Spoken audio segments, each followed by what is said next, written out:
but like the go live button. Hey! Now we're live. Now we're live. Let's just pretend we weren't talking to ourselves for the last 5 minutes.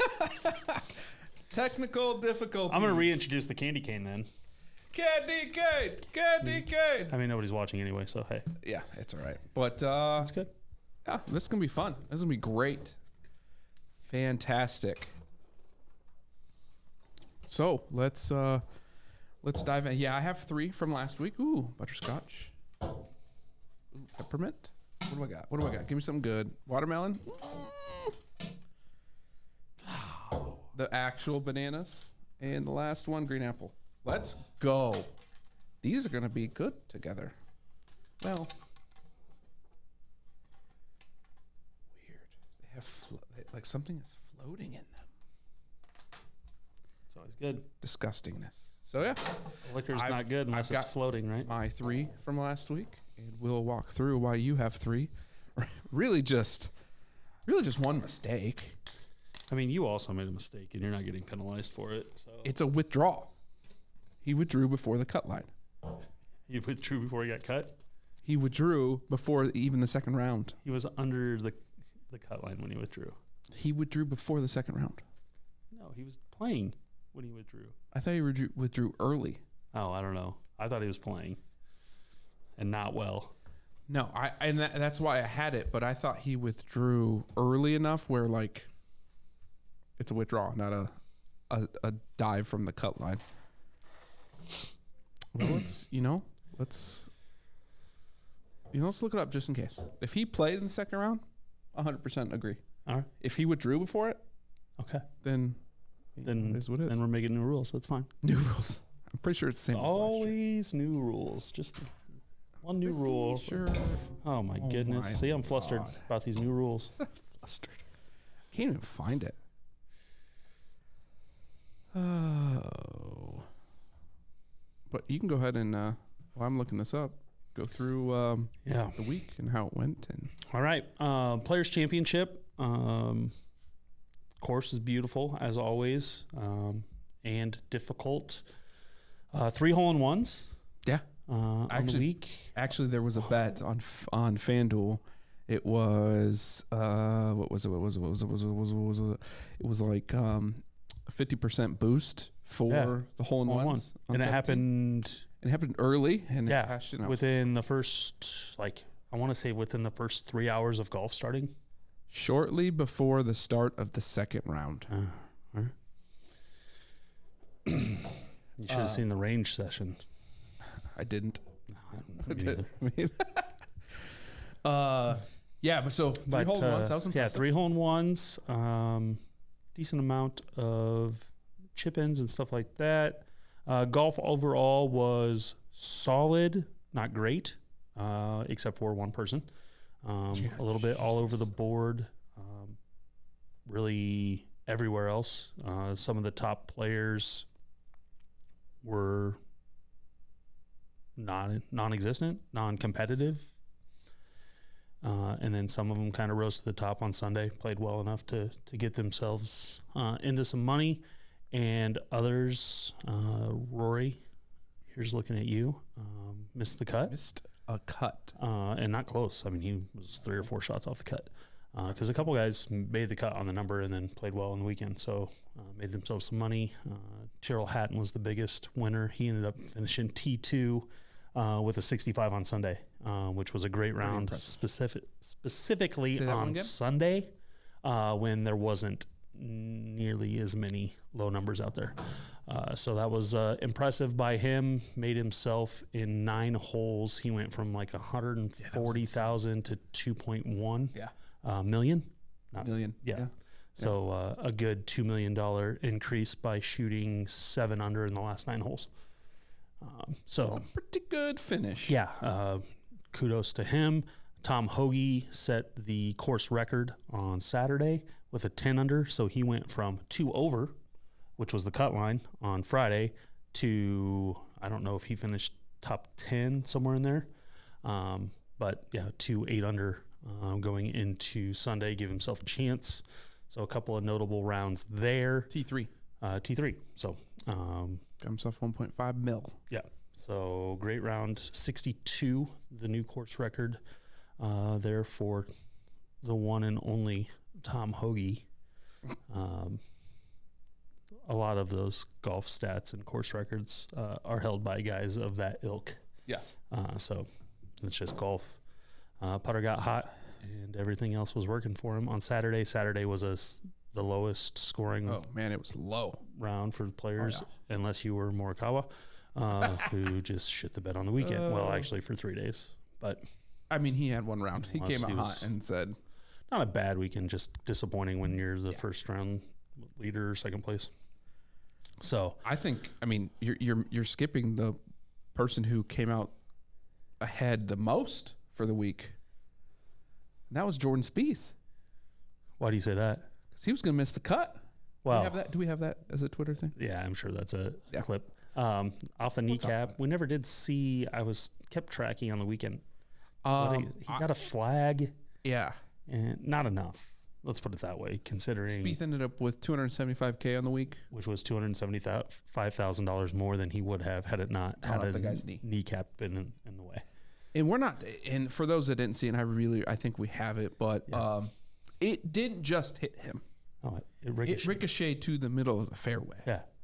No, a ball that was for sure headed for the water for Spieth to miss the cut. Well, not necessarily miss the cut, because the cut did finish at +2. So if he somehow could have made par, which would have been up and down from the rough from about 170, doable, then he still would have made the cut. Right. But he said himself in the interview that he most likely would have missed the cut. Had that ball on his very last hole on Friday, not redirected off of a human like 50 knee. yards. Yeah. And the guy got a signed flag for all that we know. Now, and they could have kept it private. Which would have been better probably. But still. Yeah. You got to give him a lot. Yeah. 10%. I actually could kind of forgotten about that. But, buried the lead in all of it. Ultimately, Scottie Scheffler, number one player in the world. Him and Rahm have dominated events so far. Hopefully a sign of things to come here next month at Augusta. Just really hoping for a showdown between those two. They've dueled a little bit, but for the most part, it's been one of them dominating while the other one is okay. Scheffler's actually been a little bit more consistent overall, just as far as like he's been in all of the tournaments, where Rahm's kind of faded a couple of them. But I would say Scottie's playing better golf overall than Rahm. Rahm has just found a way and battled through more times than Scheffler, which, look at it either way. If I'm taking one or the other right now, Scheffler is probably the guy to look at because his game in every facet, when he has to scramble, he's chipping in. When he has to make a putt, he's draining 15-footers for whether it be for birdie, for par, whatever it is. And, he can drive it. He can shape it. This is coming from the man who picked him, who faded him. Yeah. Who put yourself in this situation you sit in. I did. That's the thing is, like, I looked at Rahm last week, struggled a little bit. And I just said, you know what, like, Scheffler's due. And it wasn't even that he was going to miss the cut or anything like that. It's just like, of all of these guys, like, he's just due to have one bad round. Yeah. Or, whatever it may be. And there's a lot of water. There's a lot of bad breaks you can get at the players and stuff like that. And didn't. He was just unflappable. I mean, it didn't work out that way. Was never really in question. The only thing I can say for myself is that on Friday, I got him at +2, +175 or +200 to win. And sprinkle. No, I went big. Oh, it was I think I had I went big. I say I went big. I had a free bet, but it was a $25 free bet, which is more than a sprinkle. Absolutely. Yeah. It's more than a sprinkle. If it wasn't, I wouldn't have sprinkled 25. No. But I had it. And, so that was a big win, because that turned free bet into real money, which went to the bank account so that I didn't parlay it away. Because it would have happened. Because that's what would have happened. Especially this week. So yeah, that was good. I hit a Hovland top 5 and a Scheffler overall. So that was cool. Sweated the Hovland top 5 all the way. Yeah, all the way there. All the way to the clubhouse on Sunday. So and this is why we bet. So I saved my betting for the big tournaments in golf and for like March Madness for basketball and stuff like that. I don't usually dabble within the day-to-day, but yeah, so it was fruitful. Yeah, this last weekend for me, so that was good. Well, I'm glad it was. Yeah. in the pocketbook. Yeah, and I'm also glad it wasn't. And it wasn't in the shitty shot category. So yeah, making up for it. But we'll start at the bottom because that's where the big story lies here. So I faded Scheffler, who was second favorite overall. He ends up winning, which is a double shitty shot. That also is a -5 points. And I won, I believe. Oh, it's a double shitty shot? For fading, for a player to fade? Oh, yeah, that's right. We Absolutely. Well, then you have 4. Well, I mean, my apologies. It is what it is, but so yeah, so I have 2 for that. Why do I have another one? Because we do one and done's head up.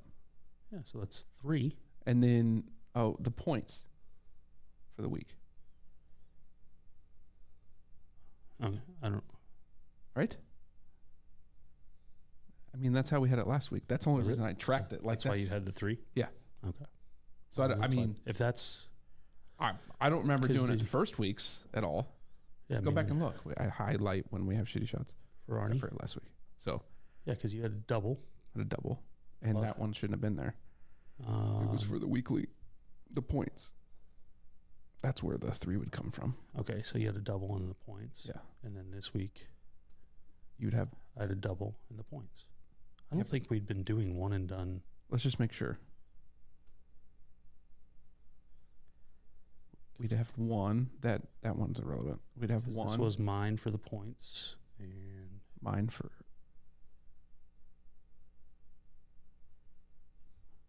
I don't know. Because you won the points. But then, because you missed the cut. That's why you had 1. Got it. So, okay. Yeah. So it's still 3. Okay, it's still 3. Yep. All right. We checked. But, yeah, so you faded Cantlay. He finished still T19. Not bad. Rory was obviously the fade play this week. Would have loved that one. Ultimately, he was, but he was also the favorite. Mm-hmm. So we did not fade him. But yeah, so good fade, but you got 3s. You were 15, so you got your 3. I got my -5, and then the rest of the way, I had Dahmen as a top 40, and it ended up tied 60th. That should be. Yeah, that makes more sense. Yeah. Kitayama, you had. Jesus, I haven't. This is 2 weeks in a row. He missed the cut. We do not horse penalize the dark horse in top 40 miscuts. Jeez. Luckily for you. Dark horse, you had Corey Connors. He also missed the cut. And I had Tagala, who I believe maybe made the cut on the number, maybe a little ahead. He had some really big moments and some really bad moments throughout the weekend, which that goes for a lot of guys. Outright winner, I had JT and you had Rom. JT was in it for a while and then was out of it and just never really made a push on Saturday or Sunday, really either one. Finished T60 as well.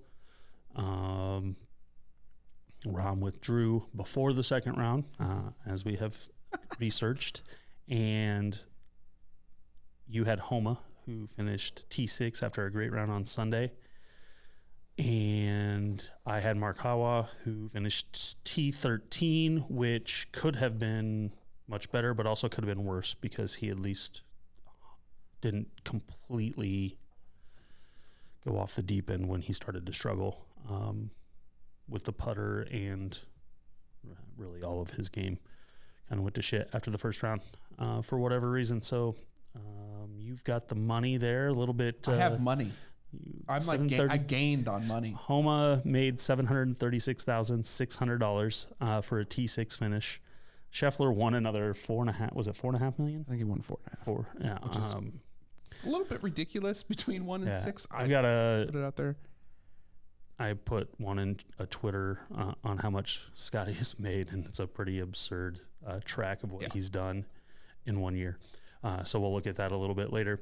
Morikawa made $447,900. Not bad for tying for 13th. I'll take it. I would take it. I'll tie for 13th for $447,000. So the weekly score count, unfortunately for me, I scored 8 points, but then chose Scheffler, so down to 5. So I got 6. He got the win there. I have the double shitty shot for Scheffler and the loss on points. So that's my 3. Stoy has his double for Morikawa last week, missing the cut and losing on the points. So we are even through 2 weeks, which, rightfully so. For quitters out there, they would just not count any of them and take their shots. Yeah. Not for us, though. Not for us. Bananas and watermelons. Here we go.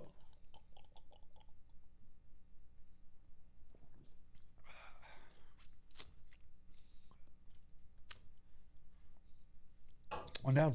It's just not good. Not good. That is not good. Yeah. So I follow this guy on YouTube. What the hell's his name? And what he does, his channel. Let's see if I can't find him real quick. Where are you?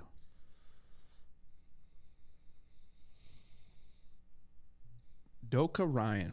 And what he does is he takes whatever liqueur and like candies and chocolates and whatever, puts them in a mason jar, fills it up, lets it sit for a week, and then just takes the shot of that. I feel like we could do something similar with shitty shots where we just bring in random shit every week and we mix it and we sit it here and wait for the next week to take it. Dude, some of them are really, really bad. I'm sure. But some of them are delicious. He did, God, what was the other one he did? He did Rolos in rum. Yeah, I mean, that sounds good. And it was like salted caramel, basically. So, fun facts. All right. I didn't even put the other tournament on there. That's how much I care about it. Whoops. It's been a week. It's only Tuesday. Tuesday. Yeah. Also, if we end up being distracted in about 40 minutes, may or may not because the game's on. Right. Just throwing it out there. There's a game. So this week in Golf FA, do you want to run through Twitter real quick? I was going to end with this, then follow it with Golf Twitter, and just stay on Twitter into March Madness. Just so we don't have to bounce back. Yeah, that's fine. Which doesn't really help much because prepped for the Valspar is very high. Very high. You want to grab the computer, and while you talk through it, at least talk through who's in it. Oh, wow. JT and Jordan are playing. Because it's in Texas, isn't it? Yeah. I think it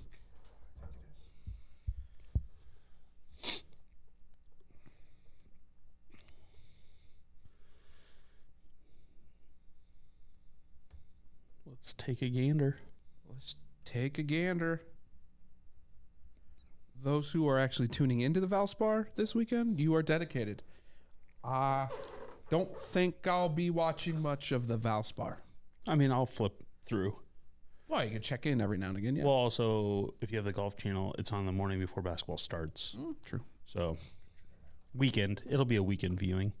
Sam Burns is the headliner from a standpoint of he's a 2-time champion here. Big news. There are only, I think I put this one into Twitter too. It's 3 or 4 3-time winners on the PGA Tour. We all know who number 1 is. It's somebody, I think one more person. Like with 2 or 1 or something like that. I think all with 1. Yeah. And then Tiger with 8. Excuse me, how many? 8.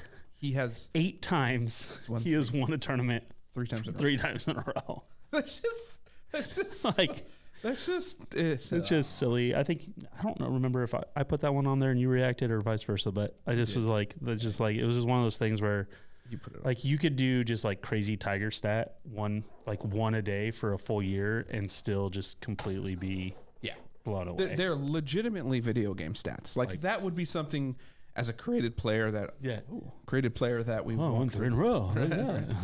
like what the hell? I mean, it's just like his, it's his missed cuts, whether it's his putts from inside X number of feet. Just like all of those stats are just insanely uncatchable. Yeah, like never again. It's not ever happening. Yeah.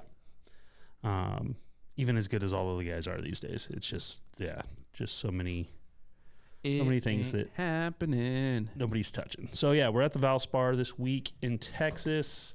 I actually not a terrible top end. We've got Thomas, Spieth, Fitzpatrick, Burns, Bradley, Rose, Fleetwood, all guys who played, well this weekend. Names, finish out that, that's the top 7. That's about where it ends. You get into Hadwin, Riley, McCarthy after that. So not necessarily household names after that, but, top 7.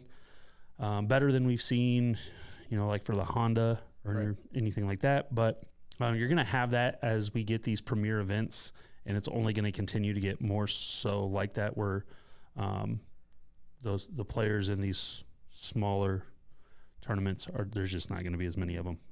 When $4.5 million is available the week before, and like you had the Arnie into the players. That's 2 weeks. That's just back to back. That's what you're going to get. It's just like you had the Phoenix Open into the Genesis. The Honda Classic's just not going to have names. Whether it be for the golf course, where it's located, how much money's out there. I mean, all of those things are going to come into play, and more so as we get to these limited cut fields and stuff like that. So that being said,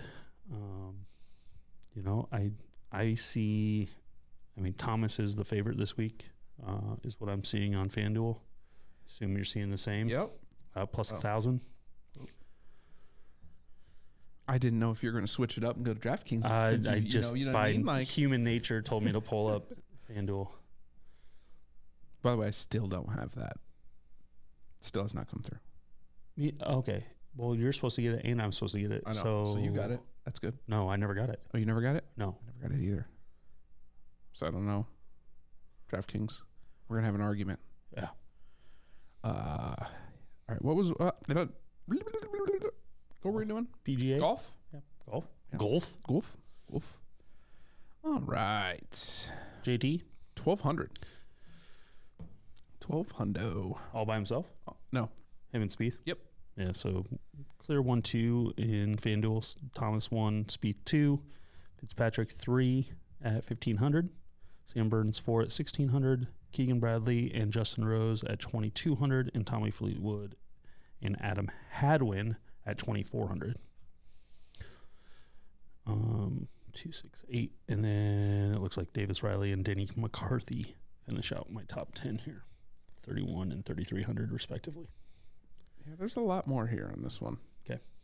JT and Spieth are at 1,200. Fitzpatrick alone in third with 14. Burnsy 18. Justin Rose at 2,000. Fleetwood, Bradley 22. Hadwin 25 alone there. Harmon 3,000, and then we got 4 tied. Clark or Wyndham, Justin Sue, Denny McCarthy, Davis Riley finish out that at 3,500. Okay. It's a little jumbled mess there. All right. A quick breakdown of the weather. We're going to see wind and going to possibly see more delays with rain this weekend. Valspar is actually not in Texas. It's in Florida, Palm Harbor. We are way off. Copperhead course, though. So a popular course there in Florida. Actually, Copperhead is that where Tiger and JT are members? Is Copperhead? No, they're at Seminole. Seminole. Yep, you're But I'm sure, of course, that they're fairly. I'm sure they familiar play there. with. Yeah. Yeah. Which, on Friday, so Thursday's going to be probably solid first round scores. That's definitely your day of scoring. Some wind gusts a little bit. Friday gusts up to 40. 40? Yeah. Which that could suspend play in itself. Whoa. Wow. Are they playing in Iowa in the spring?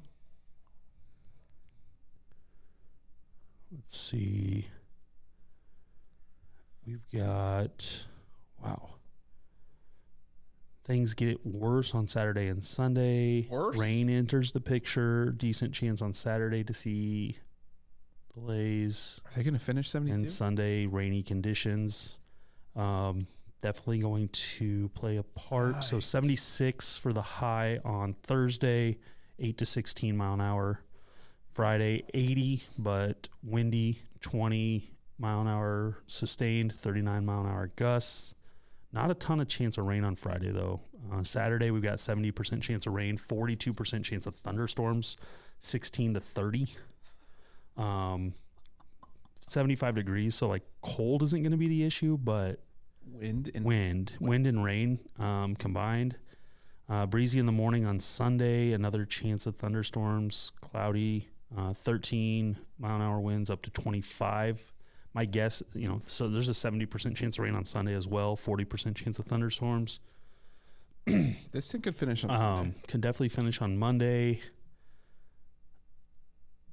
Is definitely going, you're definitely going to play, it looks like, in some type of weather. How long is going to probably be a pretty dramatic. So this would be definitely a tournament impact. set up so far with the weather. Could change, of course. but Right. Where it's paramount to actually score Thursday, right? Right. Then it is usually a moving Saturday. Like, you might want to score Thursday because it might be the only conditions to really go low. Right. Low.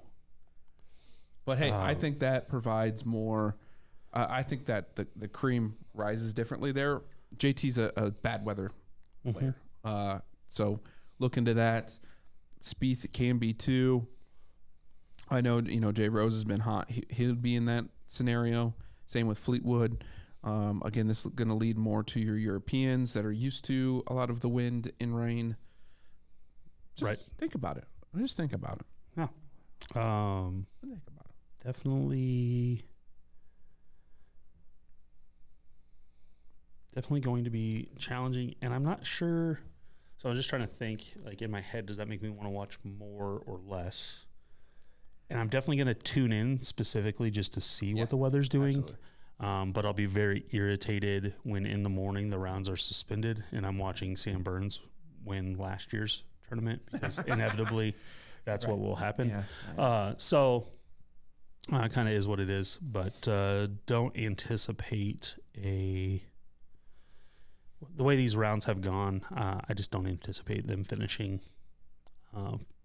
Saturday or Sunday, and just depends on what they're going to do on Friday with those winds, how much they're impacting the course. I'm not incredibly familiar with the course as far as if there's a lot of trees or anything like that to block some of this. I also don't know the rule of wind. Well, because basically, if the ball can't stop on the ground. Yeah, essentially, if it's impacting like if the pin is blowing out of the hole or the ball cannot come to a rest without oscillating or moving, That's it. We can. All right. Well, you pulled up your one and done. Who do you got left? One and done for me this week's going to be Fleetwood.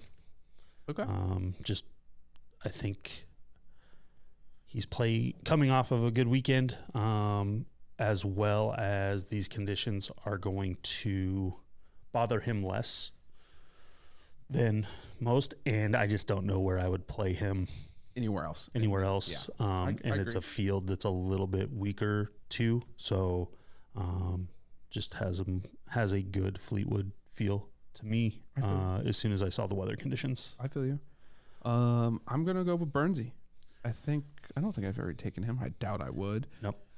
You talked about him a little bit, but no. Three-peater in a lower field. With the ones above him, obviously Fitzpatrick's a little. What's he on FanDuel? 1,800. Or what's he on DraftKings? Sorry. You're on DraftKings. Yeah. 1,800, and your boy Fleetwood's 2,200. Nice. And JT and Spieth aren't in form either. So, yep. Weaker field, you're used to it. You're a reigning champ. Has that little confidence in him. I don't know how he plays in this type of weather, but let's ride with him. It's a one and done. I'm not going to pick him anywhere else. Right. So you've got him on DraftKings at 1,800. Yeah. On FanDuel, he's 1,600. Vice versa here on Fleetwood, he's 2,200 on DraftKings, but I can get him at 2,400 on FanDuel. So take the value. Make sure you're checking the value on those. Outright winner. I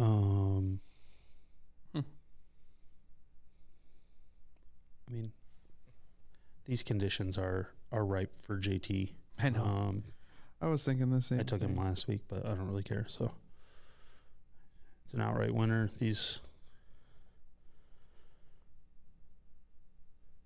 this makes sense. So we'll go with that. Yeah, I mean, I don't really want to double up, but I'm going to. Give me Fleetwood.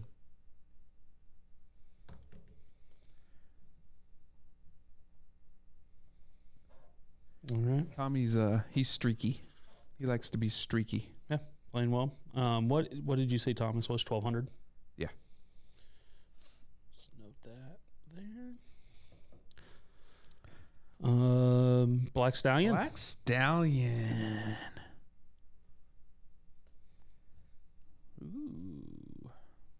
What shall we do here? Not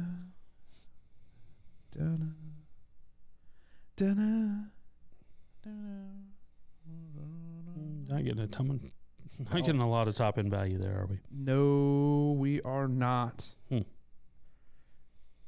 This is just a crapshoot. I don't think Dahmen likes to play in the rain. He's got a bucket hat. That's what I'm going with. That's what I was thinking.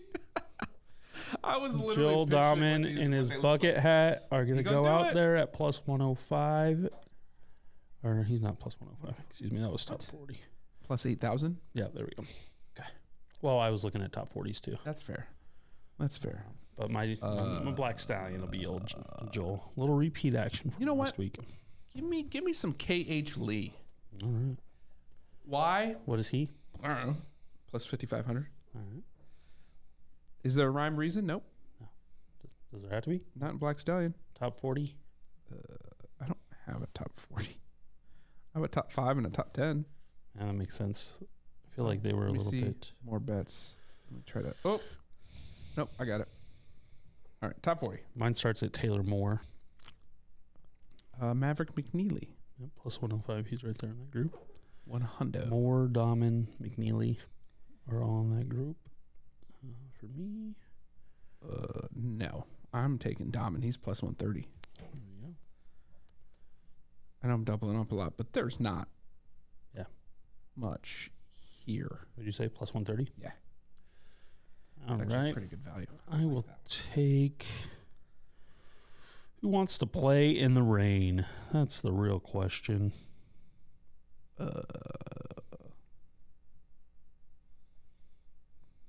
See him right, or might grind one out. You think Van Rooyen likes to play in the rain?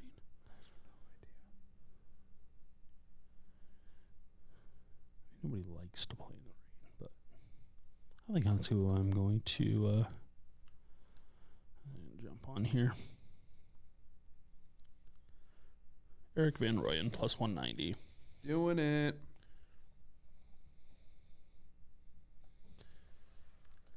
How'd he go? All right, and top it off. Plus 200, by the way. Go ahead and grab him. With our player to fade. Yeah. He's just not in form, and when he's off, he's a little bit off, and so give me Spieth. I wouldn't touch the JT one. I know he's number one, but like that, I'll take a T1 Spieth over a T1 JT in this scenario. All right. Spieth. I'm not touching either one of those top two guys. Let's see here.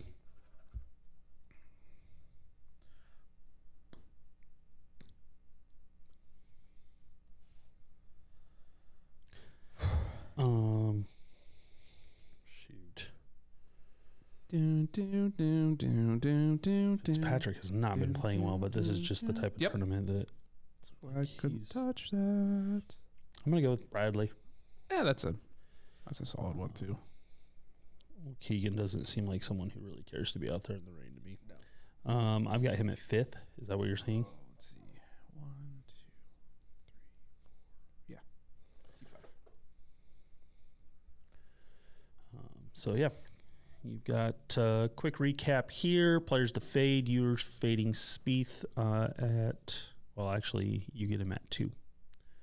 Or do you want him at 1? You want him at 1. You want him at 2. Well, no, because you want your 10 spread. Yeah, I'd rather go to 12 than. No, you're right. Yeah, Right. So T1 for Spieth. Bradley's 5th. For our players to fade, top 40. You're taking Dahmen at plus 130. I'm taking Van Rooyen at plus 200. Black Stallions, KH Lee plus 5,500. Joel Dahmen at plus 8,000. And outright winner for you, Fleetwood. For me, JT. And for one and dones, I am taking Fleetwood. And you are taking the three-peat. The three-peat for Sam Burns. Someone has to catch Tigger. So there we are for picks for the week. Quick little golf recap here on Twitter, and we will dive into the madness. The madness. Mm-hmm. All right. Let's cut on over to here. Let me turn on. I think we should probably do another shot at this point. Yeah. You're just one in? Yeah. You got the butterscotch? I do. I got the butterscotch. All right. Let's do this thing. Look at us. It's cute.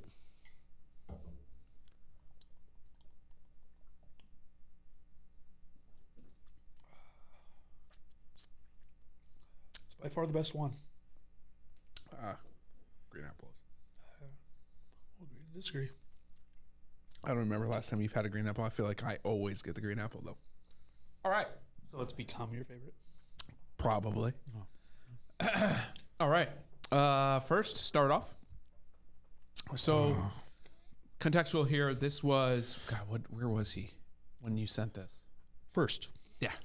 First. He was the first round leader. Right. And also in contention through Saturday, really. Yeah. So, Chad Ramey? Yep. Ramey?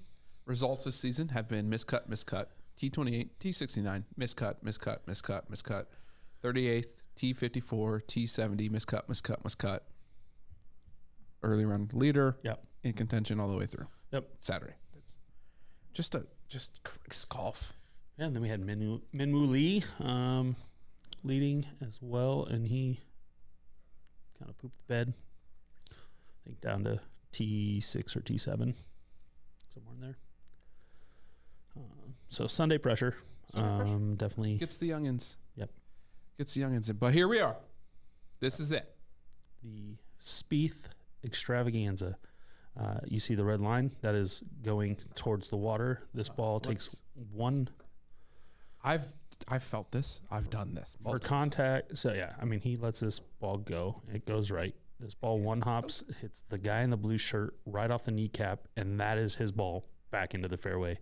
The ball went probably 12 to 15 feet in the air and probably traveled a good 30 yards to get back to the fairway off of one hop and a kneecap. Yep.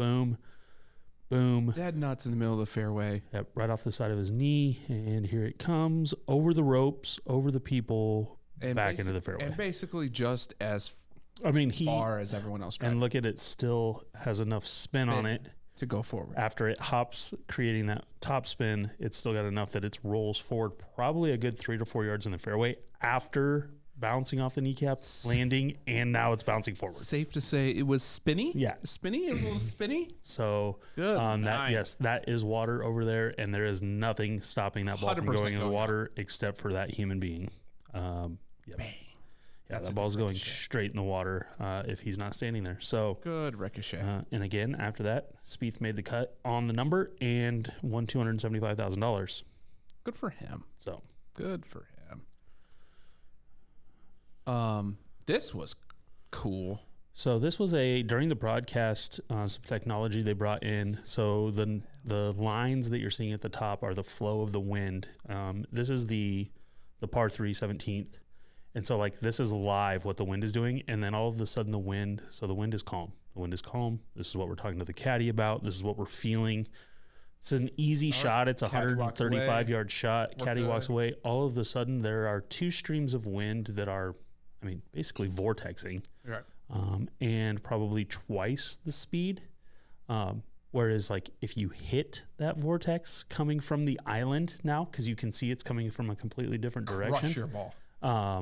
Yeah. And also it's moving directly back into you and to the right instead of just a steady flow of like maybe a quarter of a club at best difference. The wind is also lower. Like the other one, it's up here, so Yeah. you can keep your ball low. Don't have to deal with it. Like this is all over the place. Mm-hmm. Could you imagine though if like the technology had glasses and now you can see the wind, what it would be like? Just psych you out. You'd just be like, oh shit. So you don't know what the players are feeling necessarily. But this is this is probably part of the reason there's so many balls in the water. Mm-hmm. This is kind of showing you that because the wind changes a little bit. Because it's a stock wedge or less for these guys, depending on pin placement and wind. So this is not a difficult golf shot. We saw on Saturday the conditions were fairly good. I think there was one, maybe two balls in the water on Saturday, and no one off the green even. So it can be a rather easy hole for guys as well. But as soon as that wind starts to blow, and we didn't see it nearly as much this year as we did last year, but definitely makes you second guess yourself, your swing. And stuff like that. So I didn't even have it over there. I had it on us. Oh, well, I'll play the video. I'm really off my game.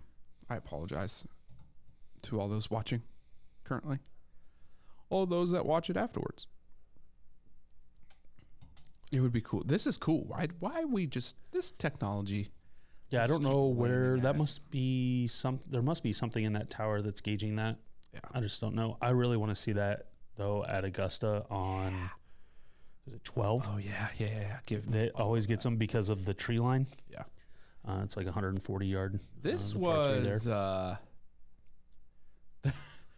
chances of this ball doing this are so millions to going in the water. Oh wait, it's going into the part of the wood that has been pecked out by a bird, essentially. And has been nested in. I don't know what the ruling was on that, by the way. Just hazardous, like it is in the water. Yeah, so you either had to play it from there or take your drop because the yellow line's designating the hazard. So foreplay, which is, by the way, great follow. Open the face and accelerate. By the way, would you attempted it? No, broken wrist. Yeah, 100%. Broken golf club and broken wrist, and in the water. Yes. And by the way, the ball probably stays there. Now you've got a broken club, a broken wrist. You're in the water and you can't swim because your wrist is broken. So you're just screwed all around. I did see something this weekend though that said the penalty for hitting the ball in the water. So like there's like a fairway we could see from on the wind video. Mm-hmm. There's a fairway down to the left, and then like up there is where the drop zone is. The penalty for hitting the ball in the water there should be having to take a ferry out to the island that's to the right where the tree is, and that your caddy has to paddle you out there. So it's the paddle of shame. I thought that was a really good tweet. That'd be great. So, all right. Obviously not in the cards because the pace of play would be severely. But you could do it on Wednesdays or something fun. Like, yeah, if you were. What was I getting at? Oh, yeah, this. Yeah. Tour golf, not that tour. The other tour. Mm-hmm. According to Jordan Spieth's agent, the spectator that he hit ended up taking Spieth up on his offer to get him whatever he wants. The fan asked for 20 Masters tickets, all expenses paid for trip, a new set of clubs, a membership to 5 country clubs, which is egregious, The fan said he would have made $0 if it wasn't for me. So honestly, I feel like whatever purse money he makes should all go to me. Which, I mean, he'd be close to spending that $275 on the 20s, on the 20 Master tickets. Well, I mean, 20 Masters tickets, if you're getting all expensive paid, you're, I mean, what are you looking at there? 200,000, 10,000 a piece. Yeah. And so the 75,000 is probably only going to cover one of the memberships. Yeah. Depending on what your country, I mean, you know what? I would just ask for the first one. That'd be perfect. Right. Just so, give it to me. Yeah, but I mean, I wouldn't ask for 20. I'm kind of greedy. I don't want to invite I would that just many ask for people. The purse is what I would have just asked for. Give me the 275. We'll figure it out. You know what? Just give me 200. Yeah. Pay your caddy the other 75. Right. We'll move on. We'll be good. Take your private jet back to your. Clearly, that's not what happened, but I actually am a full believer in the fact that he should get a fairly good sum. Yeah. The dude, if the dude's not at the Masters, that's on him. Correct. Specific, like 2 tickets to the Masters, absolutely. Yeah. And whether you want to go for a day and absolutely not. Get all expenses paid, or, you know, I mean, I mean, don't overdo it. Don't be a jackass about it. Right. But absolutely get me to the Masters. Yeah. So 100%. that was my take on that, as far as like, you know, what's something that I can get from Spieth that I can't get from anyone else. Yeah. And that, I feel like, is one of the things. That's fair. I think that's I mean, I want a chartered jet to the Masters. Yeah. And all my stuff paid for. You know what? I'm not even going to ask for you to walk me around the course. No. I don't. No. I want to be there Wednesday to Sunday. All paid for? Yep. That's it. Mm-hmm. And I want to be able to go to wherever the hell I want on the course. Good. Whatever the VIP is at the Masters, I want 2 of them. Right. And I just want an all expense Masters trip for 2. Yeah. Let's do it. Through nearly 2 rounds of the Players this year, all of the following scores have been shot: a 1, a 2, a 3, a 4, a 5, 6, 7, 8, and 9, and a 10. That's awesome. Yeah. Can't imagine that's happened very many times. No, it just kind of shows you the type of golf course and the frustration it can create for these guys.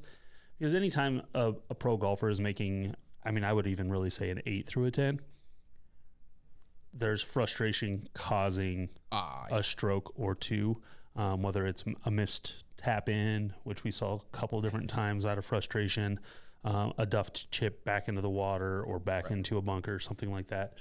So, you know, that's just a Pete Dye course for you. Here it is. So the guy who bounced off, by the way, is what he Marine. Actually got. He's a Marine, by the way, which is dope. Mm-hmm. And then what he actually got was tickets for the weekend and a signed flag. Yeah. So I really hope there's more privately, because if not, like, to me, this feels like this was from the Players. Also, that doesn't even, itself? I mean, that must have been the next day, because he wasn't wearing that shirt when he got hit. He was wearing a blue shirt. Yeah. So, but I feel like this came from the Players Championship themselves. There has to be something else Spieth does.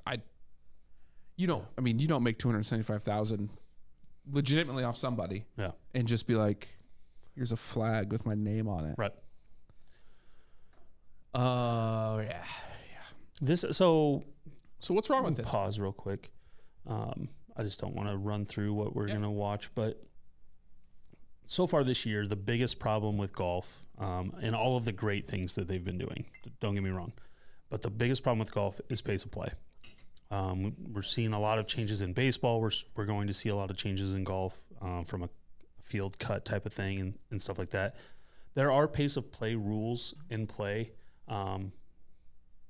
They seem to be sporadically enforced, but we're seeing rounds of golf multiple times this year. Almost every round that we've seen has had to have an extension of play into the next morning, Friday to Saturday, because we're not finishing before daylight. Some of that's daylight savings time. Right. Get that. So, you know, maybe we're out of that, but that should just never happen. I mean, we're talking about almost 6-hour rounds of golf. Ugh. This, to me, is the number one thing that can be eliminated. And the biggest reason I say that is we can roll it now. So this caddy is going to pretty much stand in for a professional golfer. I'm not, honestly, this is Hoagie actually. This is Hoagie on Saturday. This is actually Hoagie on Saturday. This is Hoagie the day he shot his 72. So, I mean, literally the caddy is taking the putt. So, like, I mean, there's a good 30 seconds right there before Hoagie steps over it. Everybody needs to understand one thing. When young kids all the way through high school, and I don't want to say this for certain, but I'm fairly certain, even college, your caddy cannot even help align you, let alone stand over the ball, stand over the putt without a putter. Like, the only rule they have is that once Hoagie addresses this ball and the ball is on the ground, that he can't stand and watch Hoagie's alignment. If the marker is still on the ground, which a lot of guys is what you'll see a lot of guys do, they can still set alignment at that point. It's all bogus, because a 6-year-old kid on the little kids PGA can't have their dad come out and help them line up a putt. What the hell are we doing? I mean, I get the, hey, looks like it's right to left. Like, you know, you're in a best ball type of read. Like, go take a look at it. You should never, as a caddy, get to stand in a line or stand over a golf ball. And if you remove those two things, you would speed up a round of golf, I would say, by at least 20 to 25 minutes. If no caddy could stand over a line, you can stand behind it and you can stand on the other side about it. I don't care, because you can do all of those things while other guys are doing something. They also get to the green before you do. Right. So once you're there, the only person who should be reading and or addressing the golf ball and or any type of line between the golf ball and the hole is the player, for multiple reasons. One is time, but two is, like, that caddy should not be anywhere near the hole unless he's taking the pin out or putting the pin back in. Correct. Which make your read, then they're fine. And that's fine. But at every level up until the PGA, you don't even get a caddy. Shit. Right? You know what I mean? Like, let alone can the caddy tell you how to putt. I mean, I get it. You still have to go out there and make the stroke. But, I mean, if you want to talk about all the things in golf that just need removed, this just needs removed. Let's remove it. I'm down. So we all vote. I don't know if that's a hot take or what, but, I mean, it's just egregious at this point with all of the line reading. Like, if the players want to do it and that's their process and they can keep pace, fine. But right now we're not keeping pace. So get rid of it. Damn it. Damn it. This is one of my favorite ones of the weekend. Barstool Trent. Who's the star of breaking 90 now, I think. I think he's down to 90 because he was breaking 100. He broke 100, but I still don't think he's broke 90 yet. Yeah. So I recently complained after walking 18 holes. Time to take a hard look in the mirror. Yeah. When after, by the way, he retweeted the PGA Tour. Scotty Scheffler's 88-year-old grandmother, Mary, has been with Scotty all week and just powering through. Yeah. Powering through. Walked every single hole with him on the players. So for those counting at home, that's 72 holes. When you play a round of golf, on average, you're going to walk somewhere between 5 to 7 miles. So, I mean, ultimately, she walked about 20 to 25 miles with Scotty on the week if she was there Thursday to Sunday. That's what it said. But I don't know if she did or didn't. But really made me, think about walking more. We should. It's actually more. In some ways, it's more enjoyable golf. And it really doesn't slow you down that much because we usually are button up to. It's all relative to the group you're playing with. Correct. The further, we hit it far enough that when we're walking to the ball, like the walking, we're not pulling up to our ball most of the time, 40 yards to 150 yards out, which is what slows pace about. Right. So, wrong. But specifically us, yes, we should walk more. We should. For multiple reasons. Let's try it. Let's do it. I've never walked. Ever? I take that back. I've walked 9. You've never walked 18 holes of golf? ever. Oh, first round of golf this year, we're walking. Never. All right. I enjoyed the 9. I actually played one of my best 9s. Yeah. Hey, get in the cart. Get in the cart, fatty. Mainly because I think I have an issue. My issue is like I get going really, really fast, so I'm always ready to hit. I always want to hit. Like I always just want to hit. Like let me hit. Like I just let me. But hit. If you had to walk to it, but if I have to walk, I can think through it. Out. I already knew where I'm at. Okay, cool. And then you just kind of hang out. It's beautiful. Your breathing slows down. You get over the ball and go, okay, cool. I'll just hit the ball. Right there, you go. So that's where I'm at. But Shooter McGavin, introducing myself. Couldn't help myself. Scotty Scheffler's grandma. This one had me laughing out loud. Happy Gilmore reference there for those who are not aware. Young. But this is too funny. And his grandma actually kind of looks like her. Yeah. So it worked. It worked a lot. It played well. And Scotty won, got money. Like it all works. All so. works. All right, here's that stat. Yeah, Sam Burns. Going for a three-peat this week at the Valspar Championship in Florida. Since 1995, 10 golfers, 10 instances of a player winning a third, or fourth consecutive time in the PGA Tour event. Steve Stricker at the John Deere Classic, Stuart Appleby at Maui, and Tiger Woods 8 times. I don't know. So I stand corrected. Right. There was only 2. 10. Yeah, there's only 2. 2 and Tiger. Yeah. I want to say this, though. The only reason it says or fourth, guarantee it's Tiger. Oh, absolutely. Like, there's absolutely. Like, you have to add in or fourth just to make the stat work. Right. And I think that is that rounds up our golf Twitter. So before we get into March Madness, there's only just a couple. We're just gonna do a little bit. There's a teaser into. Don't be teasing. Just a little teasing into free agency, okay? Next week we're gonna hit free agency hard. As you know, it opened up tomorrow, technically, I believe. And there's just a couple of things that are happening, but we'll download you as our teams go through. Again, mainly because this is all about March Madness. Mm-hmm. We'll have a little bit of recap there going into our picks. We also show our brackets starting next week as well. But a couple. I don't want to say big. This isn't our biggest for the Falcons, but most intriguing for me because I was the one last year that said I just despise this guy. Taylor Heineke signs as our backup for a 2-year deal worth $20 million. What are the Commanders doing? I don't. That's what I'm getting at. This dude started for you 1 games and is a solid ass backup. Also, he's better than Ritter. I don't care how much you hate him. No, I hate him. So I want to preface that. I just don't like his antics, right? Hated it for that. But he's that player that on your team, you want him on your team. Yeah, he's just a douchebag outside of that team, right? Is that like Kirk D. Cousins? Yeah. Well, no, I don't want Cousins on my team either. But yes, it kind of is. I don't know. You like that? I don't know what the Commanders are doing. I think this is great for our team. Do you like the pickup? I do. Because they want Ritter to be the starter, but he hasn't been pushed. He should have started over. Never mind. We won't dive. Those not to be named. So he's going to push him. Heineke's not going to just be like, I'll be a backup and teach you. He will if that competition comes out, but he's going to compete. He's apparently research shows and the news shows that he is very good for the locker room. Yeah.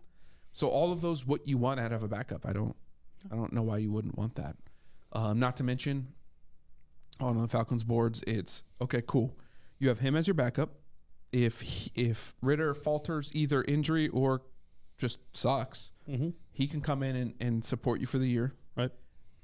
And get you to the gap year to get to next year's draft picks or some other quarterback. So I do like the overall, and he didn't cost as much as I thought we were going to spend. And then we have to talk about it because it's like the first move the Cowboys decided to do in day 2.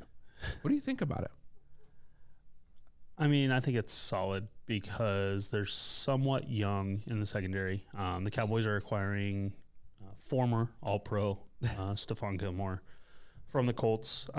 Best years are behind him, but still, you cannot be too deep in the secondary, whether it be injuries, different types of formations you're going to face in the NFL in general. You can never have enough defensive backs who can cover one-on-one. the more that you have, the more multiple you can be on defense, the more times Micah Parsons gets to be one-on-one in a pass rush, the more times your team's going to be successful. Yes. So only see good things here. Campbell's got to love it on the back end. Quinn? Yep, Dan. He's your D coordinator. Mark. George. Do you want Campbell? Yes. No. Dan Quinn. Excuse me. Jeez. Complete brain fog there. No. Quinn is going to Quinn is going to love it on the back end. Excuse me. Wow. We didn't lose anybody. So picking somebody up, it's the first thing we've really done in free agency. Still need to cut Dak. Still need to cut Schultz. You're not cutting Dak. But or not Dak. Excuse me. We need to cut Zeke. We can cut Dak too. What the fuck, I'm here for it. Let's just cut him. Where's Can we pick up Heineke? Go ahead, cut him too. I don't care. Wait, Dak. We'll send you Dak for Heineke. You can play Dak, and we'll pay Heineke. We have a Dak. Ritter is Dak. Okay, that's fair. Cool. No, need to cut Zeke. Need to cut Schultz. Need to add a receiver. I don't know if we'll draft or pick up a running back in free agency as far as a backup. But you need to. But we don't really need to because the backup to what if we get rid of Zeke? What's his name? He's number 35. What's his name? I'm obviously doing. I'm doing very well with names today, so I wasn't even going to try to pull that. Pollard for sure. But Pollard 1 and our backup 2, and then you can pick up a guy off practice squad for nothing. So not worried about the running back spot. Always continuing to grow defensive backfield and defensive line, as well as solidifying O-line. We don't need to make that's the thing. We don't need to make a splash. No, but we need to do something. So I sent a buddy of mine today the old poking it with a stick. Dead animal. Like, what is Dallas doing? Your team, not mine. They did do something finally. They did. So yeah. Obviously, the biggest, I guess, news overall is just this trade, and we didn't really speak about it, but I wanted to bring it up. So, update on the Bears trading the number 1 overall pick to Carolina. They pick up the number 9 from Carolina, 61, first round pick next year, second round pick the year after that, and DJ Moore. Yeah. When I first read this, I thought the comp picks were fine. The pick's cool. The DJ Moore, that one shocked me. You could have got rid That's of what won the trade for the Bears. Absolutely. Nailed it for them. Right. I mean, I feel like it would be either the first round pick in... I don't know. Is DJ Moore worth first round pick?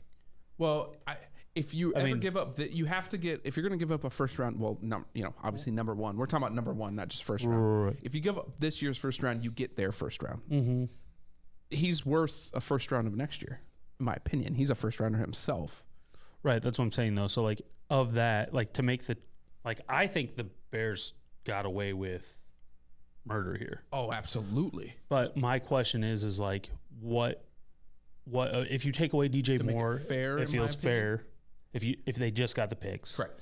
Or if they got rid of the first round pick in 2024. Yep. And slid in DJ. Absolutely. And good for the Bears. They have a ton of money as well. I know and we'll get to it, but they signed a ton of receivers, and they're doing offseason well. Okay? They're doing well. This makes up for the Trubisky debacle. We'll see. We'll see how it plays out. I don't disagree. On paper right now, that's where we're at. All right. You kind of made up for it, honestly. You did. Now, will it play out for you? I mean, the thing is, you're getting Carolina's first round pick in 24. Carolina might be the worst team in the NFL next year. It's going to be a top 5 pick. Right.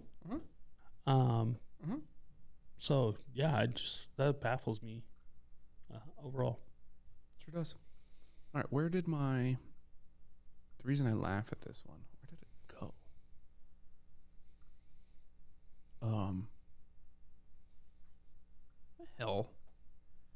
What in the hell? Where'd it go? It was about Drake. Where did Oh, right here. The You rapper? guys see this? Do you guys see this? Right? It says this tweet might include sensitive content. Oh. You know what the content is? It's this picture. Is this what we call Of us. Huh? But of our squad winning. It was sensitive content. Oh. I love it, Twitter. Thank you. But For making it sensitive? yes, for making it sensitive material. Here it is. You guys ready? This is our segue. This is it. This is exactly. This is a segue. For the first time since Wichita State in 2014, the MVC men's and women's tournament champions are from the same school. And let that be known, that is Drake University. Do you? Let you be known. And this is also the first year that they let our mascot, Griff, this is Griff the second, Griff 2. to the tournament in itself. They would never allowed him in, ever. Yeah. I want you to know his record is 6-0. And that's what the sensitive content was. It's a picture of Griff. Of a dog. Of a dog. The real question is, With the chip. have we figured out if he can be at the NCAAs? I don't know. However, he better be. He's undefeated. I get it. That's what I'm saying.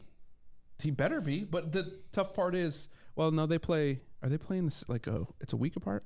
Well, they'll be in Albany Friday, Sunday. Yeah. Friday, Well, Sunday. when do the girls play? I don't even know. So next weekend, right? Has to be. No, they'll play Saturday, Monday, I think. So it's a lot of flying for him.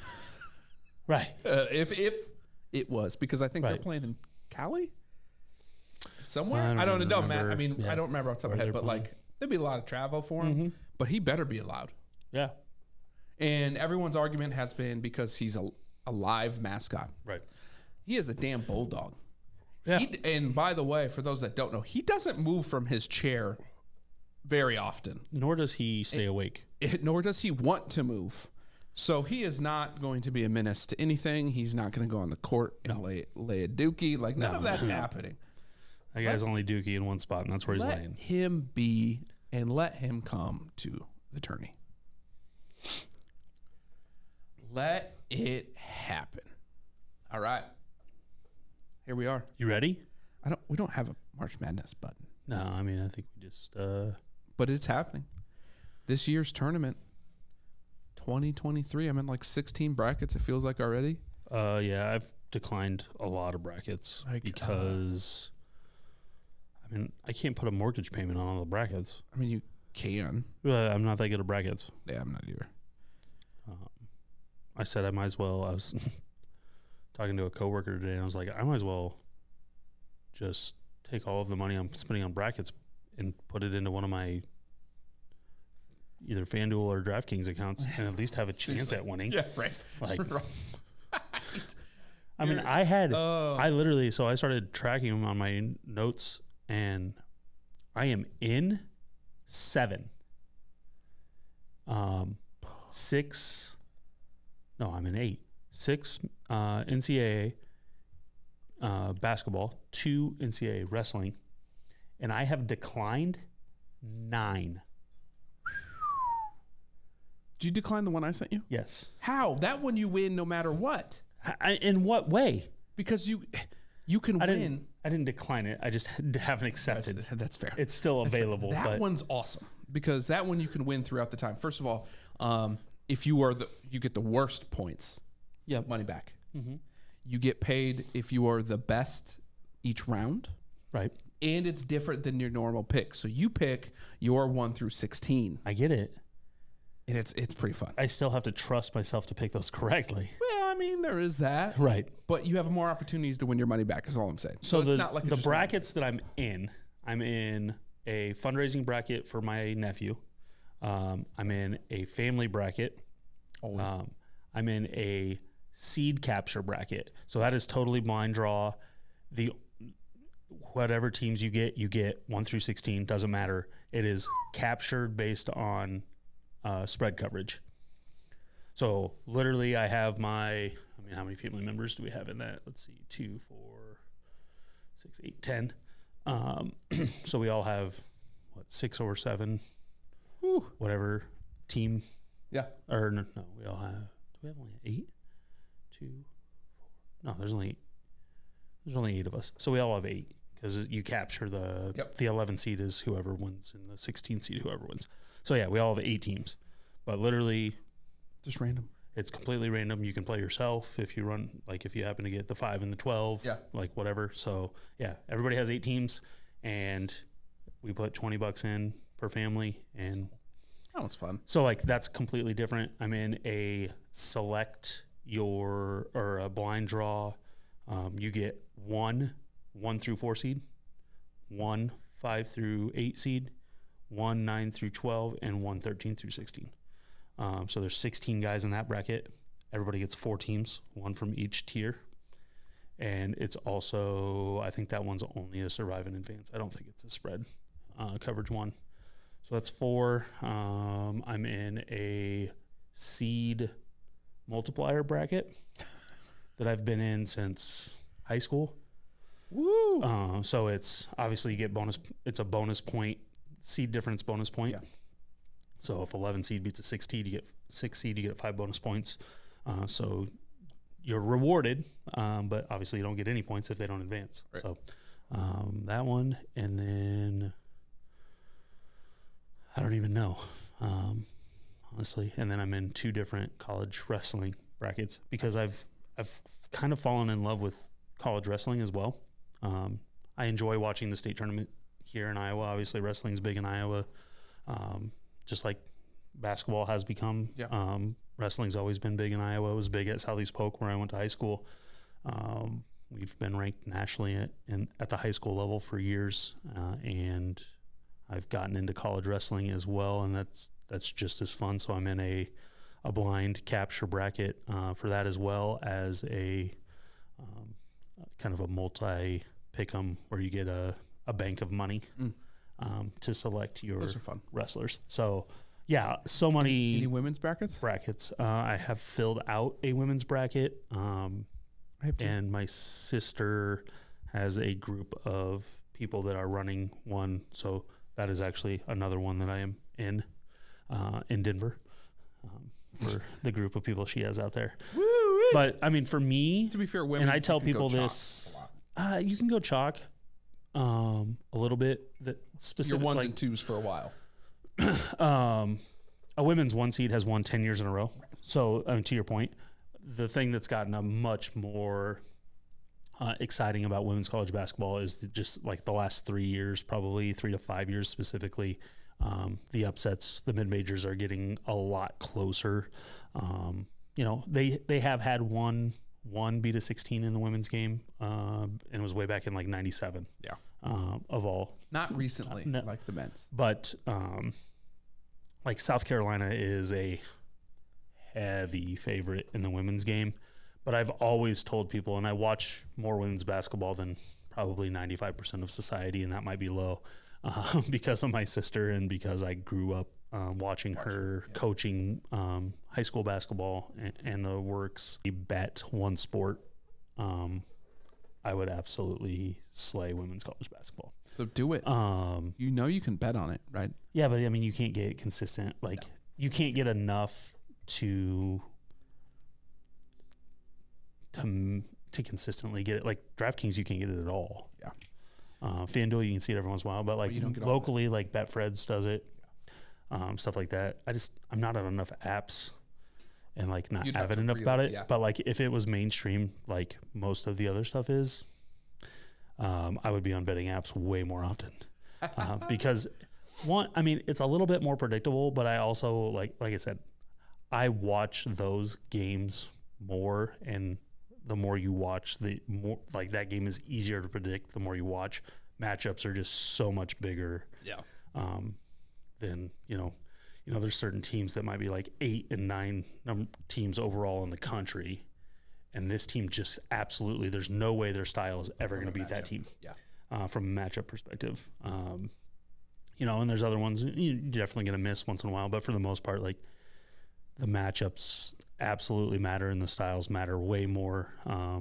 So to me, like if you're willing to put the time in and watch it, like one, it can be an enjoyable experience, but 2, you can also you can get a pretty good feel for Who's doing what, when, and why. So Let's talk about the 2 best 12 seeds in both brackets. yeah. Obviously, Drake University on the map. Yeah. Getting a lot of love. They were getting a lot of love before they even had a matchup. Yeah, which is great. Nationally. The women. Is it great? Getting the love or getting in? Come on. No, getting in is great. Getting the love. Like, do you want to be the low? I mean, obviously the 12-5 is the most. I mean, we can just jump into it. 12-5 is the most talked about upset, and they happen every year. Haven't happened as much the last 2 years, actually, when I was looking. 11 seeds has actually had quite a bit of a success. 13 seeds, no. Did you know that the top upset seed at a 51% clip, 9/8? Now, obviously, you're going to have that be because they're so similar, but 51% and 9 seeds beat 8. And then it's like, still a coin flip. And then I think it's 12-5s are at like 30%, 35%. So pretty good clip. Yeah. And if I'm just saying that as you go through your bracket, which you probably have already done, is when you get down to that and that's where you're at, I would probably lean towards the percentages. Yeah, and you have to see, kind of how the matchups play out, how the brackets play out. This year, I think the brackets, we already knew going in, college basketball parity, first couple of rounds specifically, definitely upset's going to happen. The brackets are,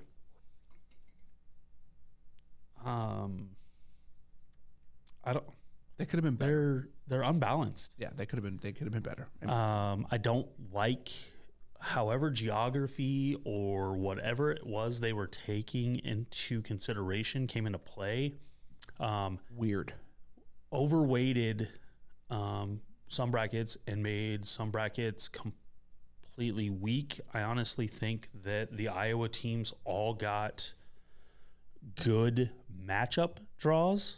Not so much necessarily from a site draw perspective, but and let's we'll get into that. We'll pull up the chart. Yeah, I just wanted to get in some update.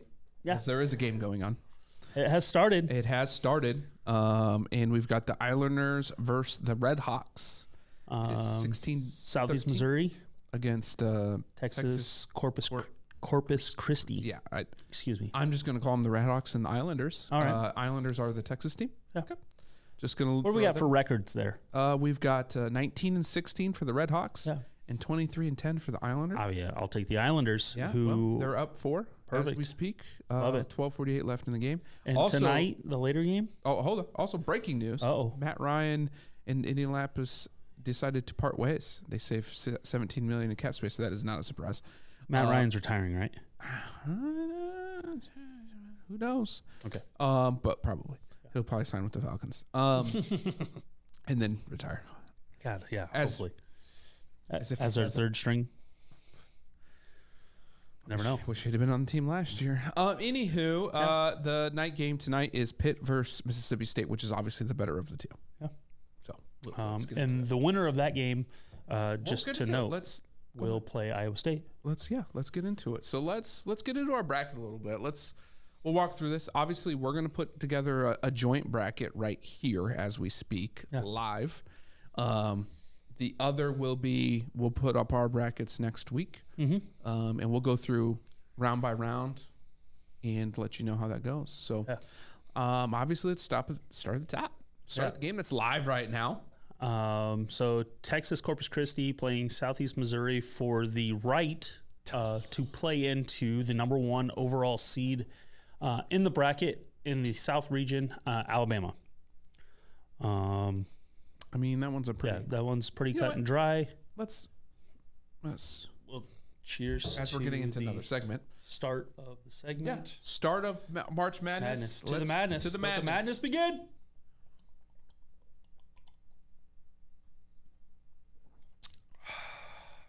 Yep. Mouthwash. It's the best one.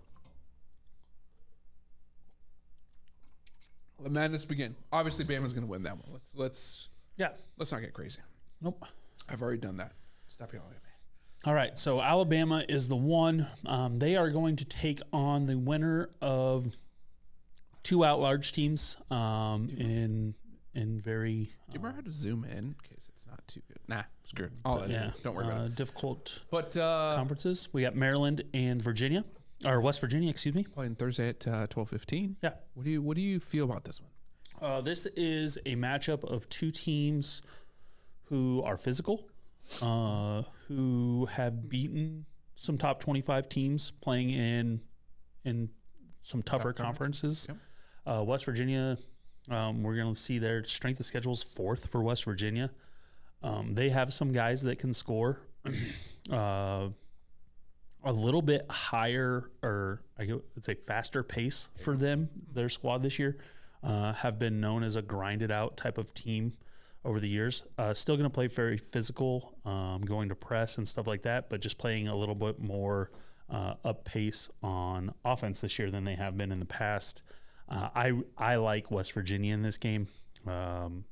Overall, West Virginia 19-14, one of the worst records to get in as an at-large, but just too tough of schedule and too many good wins to keep them out of the tournament. They weren't even ever really even on the bubble.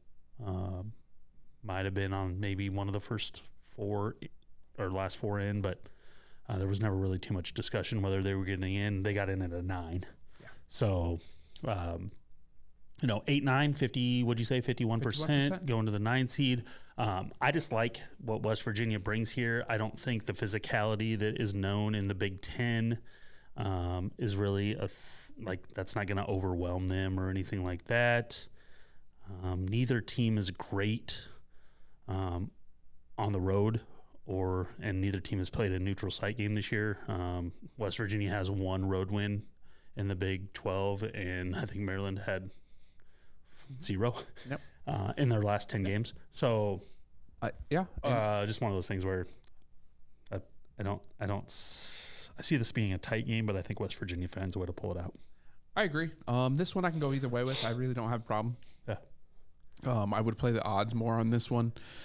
They just have played, again, Big 10, Big 12, probably top 2 conferences in the league. Yeah, I think this game will be a pick-em or dang close. It absolutely is. I just think that overall West Virginia is in better form, and really it shows just from the last performances. Yeah. Like, look, around here. Mm-hmm. And so that's where I would, if you're going to lean, I have to lean on this one because it's a pick-em. Right. I would agree to you with West Virginia. Now, this is where a lot of people are talking about the first upset. Yeah. The first 5-12, 12-5 on Thursday happening. How do you feel about that? So we've got San Diego State, the Aztecs, playing the Charleston, I don't know what they are, College Charleston, South Carolina. It is the College of you're right, but I have no idea what they are. Yes, I'm not sure what they are. The Cougars. Love that. Cougars and Aztecs. This is a game of very different pace and very different style. Yeah. College of Charleston wants to play very fast. They're 31-3. We're 16-2 in the Colonial Conference. Won their conference, coming in as a 12 seed. I think they're 9-1 in their last 10, or no, 10-0 in their last 10. San Diego State's 9-1. Their only loss was to Utah State, I believe. Boise State. Not a good one. Not bad, actually. No, Utah up top. It's 62-57. Their last loss, you said. Oh, so they lost to Boise State in the tournament then? Yeah. Either way, both teams playing good basketball. San Diego State, I believe, won the regular season of the Midwestern Conference, if I'm not mistaken. But lost in the championship to Utah State. Flipped. So that's regular season game though. Oh, that's right. It's not showing the conference tournaments on there. But either way, just contrast in styles here. I had this one picked in my bracket as an upset, simply from a pace of play standpoint. Really don't have a feel on this game. Strength of schedule throughout the year. I am impressed by San Diego State's strength of schedule is 7th. I don't know what would cause that to be so high. The Mountain West Conference cannot be that good for it to be 7th. So that's interesting to me. I'm going to say that's inflated. Neither team has a top 25 win this year. Net rank 51st for College of Charleston, 14th for San Diego State, and I am still going to lean towards College of Charleston being able to up the pace and outscore them. Yeah, a lot of people are calling this one upset. The thing I'll say about that is 31 wins is impressive. I don't care who. I mean, so is 27. Don't get us wrong. Or what's happening there, but that's something to say. That's something to say. So if you want that 12-5, I'll take it. Yeah. I'll have to overrule you at some point, but I'm okay with that one as well. A lot of pundits are also calling this next 4-3, Virginia over Furman. Yeah. Furman over Virginia. They're also calling this one too. I disagree on this one. I wholeheartedly disagree with this one. So I don't know if people have watched lately. Yeah, Virginia's playing better basketball finally. I think they're healthy. I think they've kind of figured out some things. So I think we're on Virginia here. I don't think we need to get too deep in here. NC State Creighton 6-11. This has been 11 seeds, like I said, have been very successful in the last several tournaments, making deep runs. We're not talking about winning a game or an upset. We're talking about making Elite Eight type of runs. NC State just isn't the team in my mind that's going to do that. Struggled a little bit down the stretch. Don't have a lot of impressive victories. I think Creighton's played in a lot tougher overall conference and a lot tougher games. I agree. And so therefore, I don't see NC State getting this done. Creighton's healthy, and I'm not seeing the upset on the 6-11 in this game.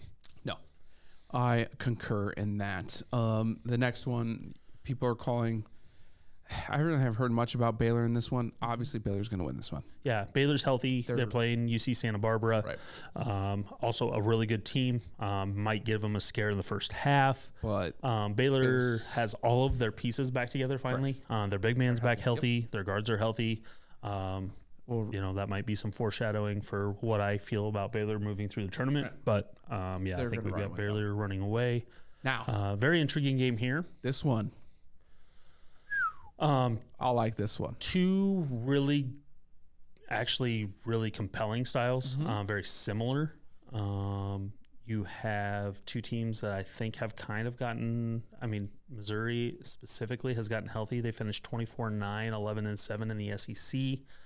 Utah State won the Mountain West, and they were 13-5 in conference, but ended up winning the Mountain West Conference Championship. Utah State's just a team straight up that they can shoot the basketball. Right. So they're either going to win or lose by the 3. Pause. It shut down. So apparently I probably didn't lead off. Should we before after 2 shows? So I don't know.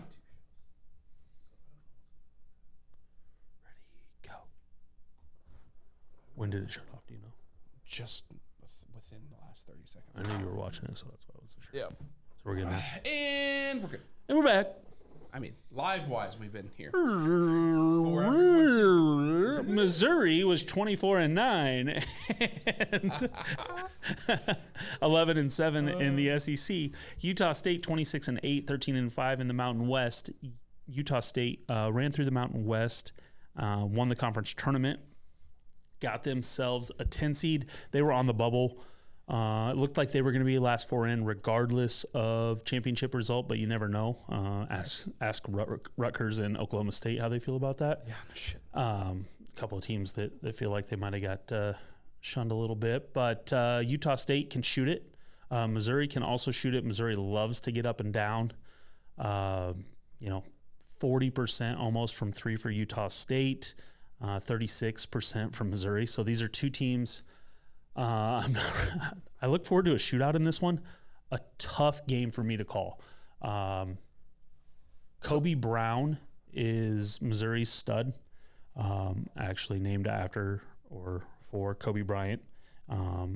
He's a big dude that can get to the rim but also can shoot. They got a couple other guys there that can get up and down. And then Utah State just I mean, that's just the way they play. They're going to run the floor. They're going to spread 5 guys that can shoot the 3. And I have Utah State winning this game in, I think, a majority of my brackets. I think I might have Missouri coming out in 1. These are 2 teams that are, it doesn't matter who wins this game. They are going to give the 2 seed trouble. Whether they can upset them or not, I don't know. I like both of these teams. I hate that we have to pick one. My lean is Utah State, just being a little bit better at shooting the basketball and probably a little bit better at taking care of the basketball. But, I mean, we're talking about both teams averaging 79 points a game and Utah State giving up, 5 points less a game. So I'm going to lean towards that just a little bit. And that's what I'm doing. My stats, there's 2 stats this year. I'm looking at opponents' points per game, and then I'm looking at 3-point percentage. Yeah. And when I get to a game that's like, hey, pick them where we're at, I'm going to rely on those 2 stats, and both of them line up for me. Yeah. So I'm going Utah State. All right. Utah State it is with a small upset. Yeah. I think Missouri will be favored in that game, but not by a lot. So Utah State with a small upset in that game. Moving to the 2:15 game, Arizona as the 2 seed in the South region, and they will take on the Ivy League champion, Princeton Tigers. Yeah, this one's not going to be close. Yeah, I mean, I think that, if Princeton does something different or comes out and throws... Utah State is favorite right now. Throws a wrench in something, maybe Arizona takes a little bit to recover, but Arizona State has too many athletes. I think they end up pulling away in that game. Yeah. In the South region. So South region is done. Do we want to move through regions all the way, or do we want to go one at a time? We'll do one at a time. Okay. Yeah, we'll do one at a time. All right. We'll go stage by stage. Next region, East region. East to the east. To the east. Jeez, stop moving. Number 1. Wait. What? I think we need to go Midwest next. We'll go Midwest actually, if we're going in order. Okay. Midwest, Houston, North Kentucky. Now the thing about Houston, right. We're going with it. You've already decided. So no. I'm trying to go in order of how the NCAA seeded them. I don't give a shit. No, that's right. No, it's not. So Drake was late. No, Houston's number 2 overall seed though. Oh, that's true. I can't see because of the camera. Who's up there? So number one in the Midwest, Houston. Their best players hurt. They're the number 2 overall seed though, and the reports from everyone are that Sasser is going to come back. He did warm up. He just didn't want to play. Why would he play in the championship? I don't know that he'll play in the first round. I don't think they need him to play in the first round. No. I think he'll warm up again. Mm-hmm. I think he'll practice to a point. If he plays, I'd be surprised. They are going to need him in round 2 in order to make a run. He is the difference between Houston being one of the number 1 seeds that gets upset early versus Houston being a potential national champion. And it's that big. Houston is that good. They are deep enough to be really good without him, but they need him. He got hurt last year and was out for the year or most of the year. So it was really crappy to see him go down when he did. It's a groin injury. We all know that those suck. Did you see it too?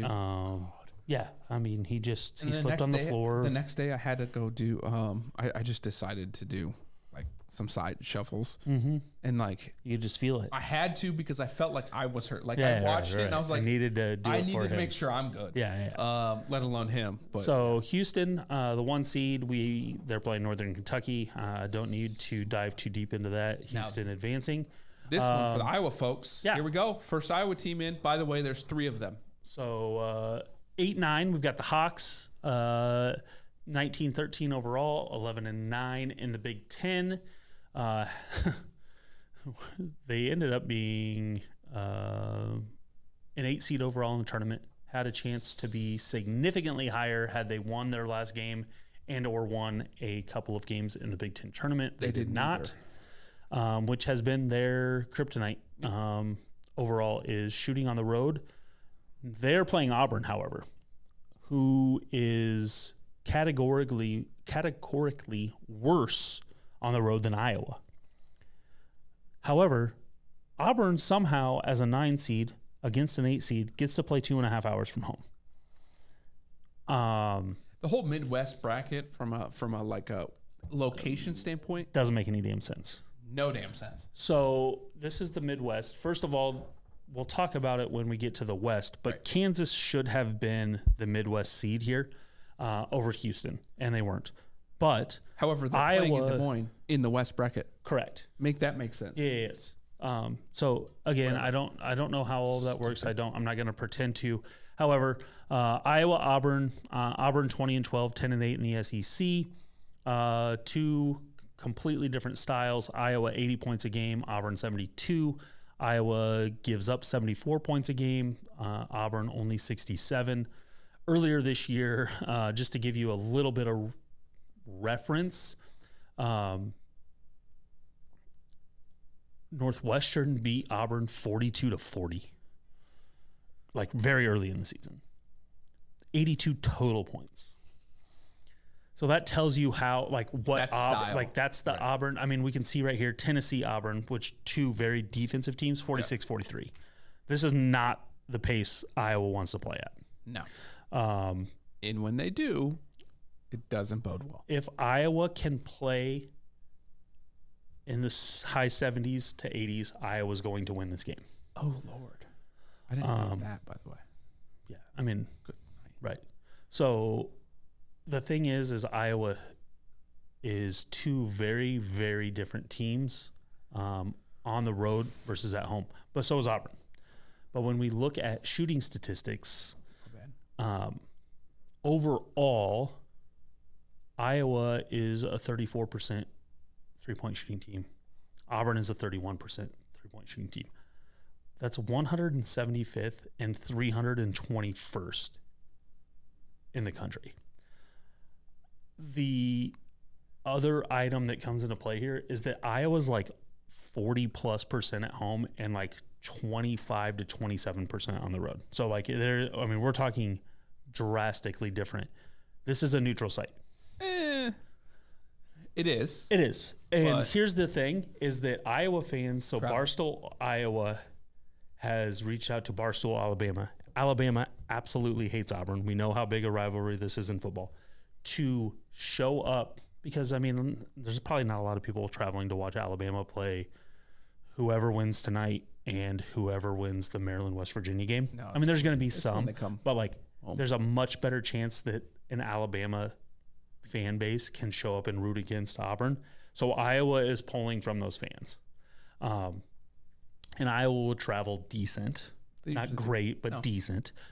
So there's a chance that you have a relatively neutral to, maybe only 60-40 versus like 80-20 that it would be if anybody really cared. If these weren't football schools instead of basketball schools. You know what I mean? So I am taking Iowa simply because it's the somewhat lesser of two evils here. I hope it's Iowa because I think the game will be more entertaining if Iowa wins. So I don't feel that way. Okay. So this will be an interesting one for us to come back to. Yeah. The form that Iowa's in is not good. And I want to point this out. Mm-hmm. Overall, do you see what Auburn's last 10 games are? Yeah. But do you see how many road games Auburn's won this year?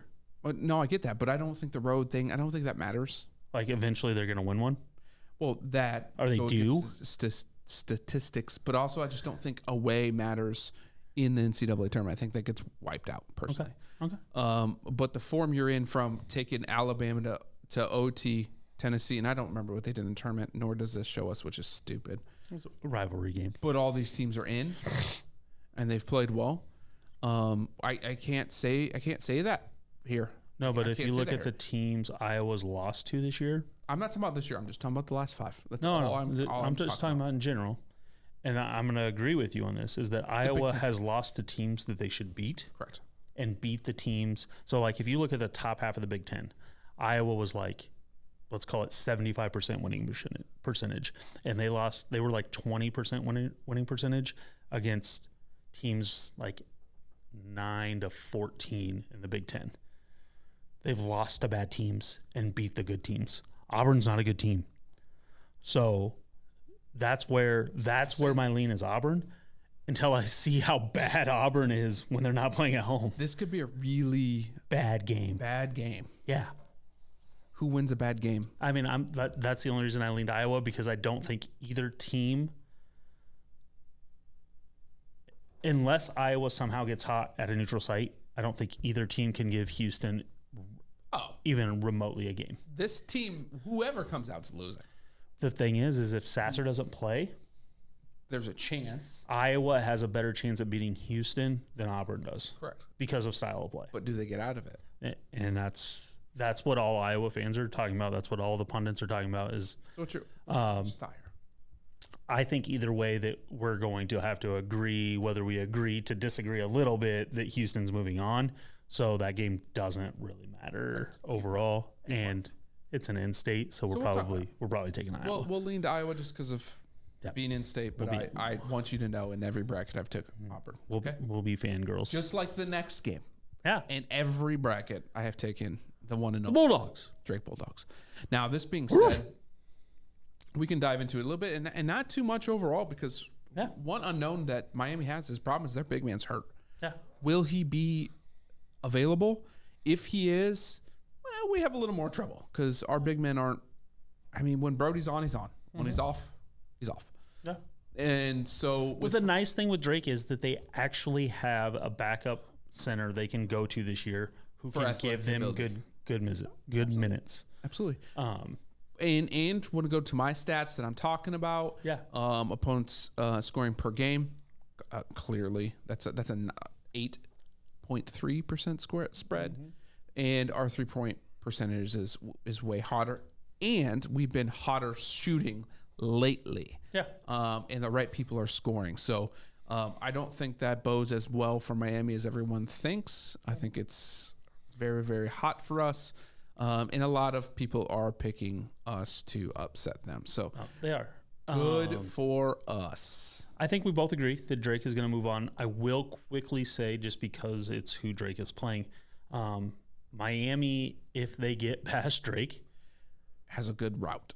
Yeah, whoever wins this game has an extremely legitimate chance at making not only the Sweet 16 but an Elite 8. Especially South.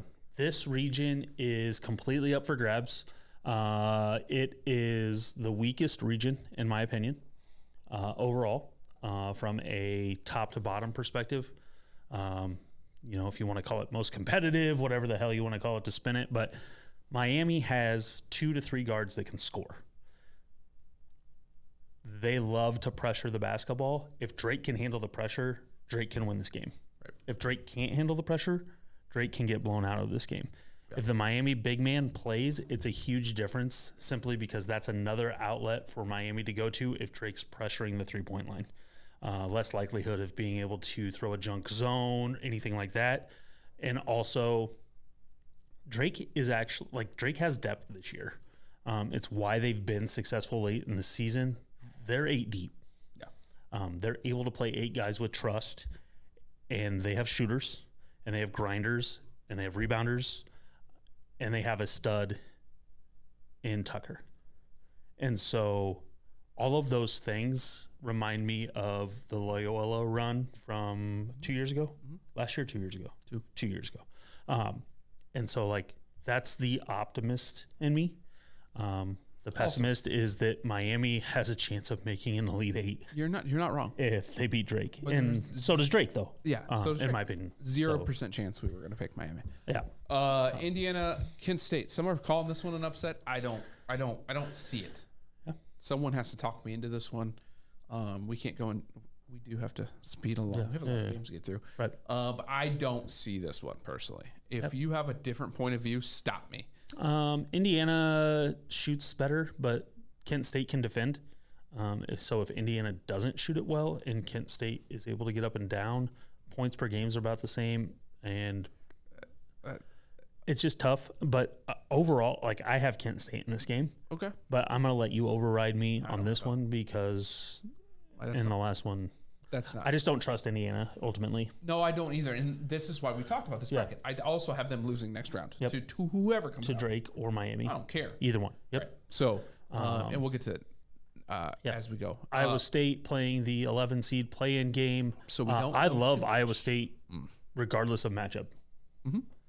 I think Iowa State of the 3 schools got the best draw. I do too. They got 11 seed draws. Mississippi State played actually in Des Moines, and Drake dismantled their ass. Healthy. And Pitt does not play defense. They've got an older squad, but they play kind of an up-tempo similar to Baylor. Yeah. And Iowa State was 3-0 against Baylor this year. So Iowa State's probably rooting for Pitt, but if they get Mississippi State, like, they'll know. Drake beat the shit out of them. They did. I don't really care. I like Iowa State moving on here. Yeah, I do too. Xavier, Kennesaw State. I don't. Some are calling this one. I just think it's the overall form of Xavier, but yeah, Xavier, and we're not going to see it here. They lost to Marquette, who is on fire, is a buzzsaw right now, right. And we'll talk about them. But the other thing is Xavier's second best player is gone. Yeah, and they have not played the same since the Marquette game and or the tournament.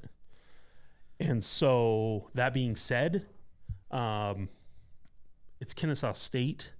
They lost 8 games. They lost 3 games in Atlantic Sun. Xavier didn't lose to bad teams when they lost. I don't see Xavier losing this game. No, and that's what I want everyone to realize. Like, their shooting percentage is huge. And when I started doing research, like, I heavily on this is huge. I mean, their best players feeding into that, but at the same point, they lost some depth, and they're not in this form. No, but could they get hot against Kennesaw State and go on a run? Yeah, absolutely. But this isn't the game they're losing. I don't see them losing that game. No, this isn't the one. Yep, Texas A&M, Penn State. Oof. I don't know if you guys decided to watch the Big Ten championship or not. I did. I like me some Penn State. Yeah, I really do. I think they're shooting very, very well. Texas A&M's been. I mean, they had a great year. They did have a great year. To be fair, the last time I watched them was in the Bama game, and it wasn't a good game to watch of them. So that's. I think Penn State is built for this tournament the way that their team is built. Yeah, I agree. I think you and I are on the same page here. We don't even need to go into depth too much. I think we're both taking Penn State in this game, which is scary a little bit. So that'll happen. Texas, Colgate, Texas. Texas. We don't even need to. No. Into the East, number 3. No, actually, it doesn't matter. But it is 3 because Kansas was last. Because I was sitting here going, but they were technically the number 3. They were never going to send Kansas East. No. But so technically, Purdue's the 4th overall seed. Purdue is going to win. Enough said there. Memphis FAU might be the best matchup. Net rank for FAU for those out there: 31-3, 18-2 overall in Conference USA. They are 13 net rank, and the thing is, they haven't played anybody in the top 25. So, what's your metric based off of? Is the question there? 109th schedule rank. Memphis has the. Memphis looks in. They're looking good. They're hitting their stride at the right time. Head coach played well to end the season and Hardaway played well to win their conference championship. Neither team shoots it particularly well from 3, but both of them are feasible. Who do you have in your? My lean's Memphis. Yeah, I have Memphis. I have Memphis in every bracket, and I think Purdue's in trouble. No matter who wins. We'll get to that next week. Duke. We'll get to it. Or Roberts. Duke is hot. Yeah, they're healthy. Potentially the hottest team in the nation right now. When Duke has played, they've got 2 7-footers that could be point guards. When Duke has played all of Duke's rotational players, 1 through 7 or 8, have been healthy. Duke's 17-1 this year and undefeated at home. They're healthy right now, and they're playing well. But Oral Roberts is a good freaking basketball team, and that's the tough part about this. They put up points. They average 84 points. That's just a couple points here. But I think ultimately the size and ultimately the talent of Duke overcomes. I've got Duke making a little bit of a run here, but simply because the bracket sucks. Don't tease that. The bracket sucks. I know, but the East might be worse than the Midwest. Let's not tease that. All right, Tennessee, Lafayette. Now, Lafayette has lost to the one and only Drake University. Mm-hmm. Just put it out there. Tennessee's defense, man, 58 points a game. 58 points. They can't shoot for shit. No, they can't. They have a tough time shooting. I don't know who Lafayette has in general. If they have some shooters and the shooters get hot, it's fine from three. They shoot 38% from three and only 68% from the line. So that they better not drive. Tells me that but they're a prime tournament upset team simply because of that metric. They get hot, they're hot. So I don't know who they have. Like if they have a guy that's a 25 point a game scorer, doesn't matter. I think Tennessee ultimately locks them down and wins this game. Tennessee's point guard is out for the season. Yeah. And that will definitely affect this bracket. And in my opinion, Tennessee should not have been a 4 seed. I agree. But here they are. Which is back to the Duke thing. Yeah. All right. Kentucky, Providence. Yeah. Another game that's a toss-up. A couple of teams who have been middling. Kentucky's gone back and forth. Providence has lost quite a few close games. They've lost a couple of games lately that they controlled in the first half and then lost in the second half.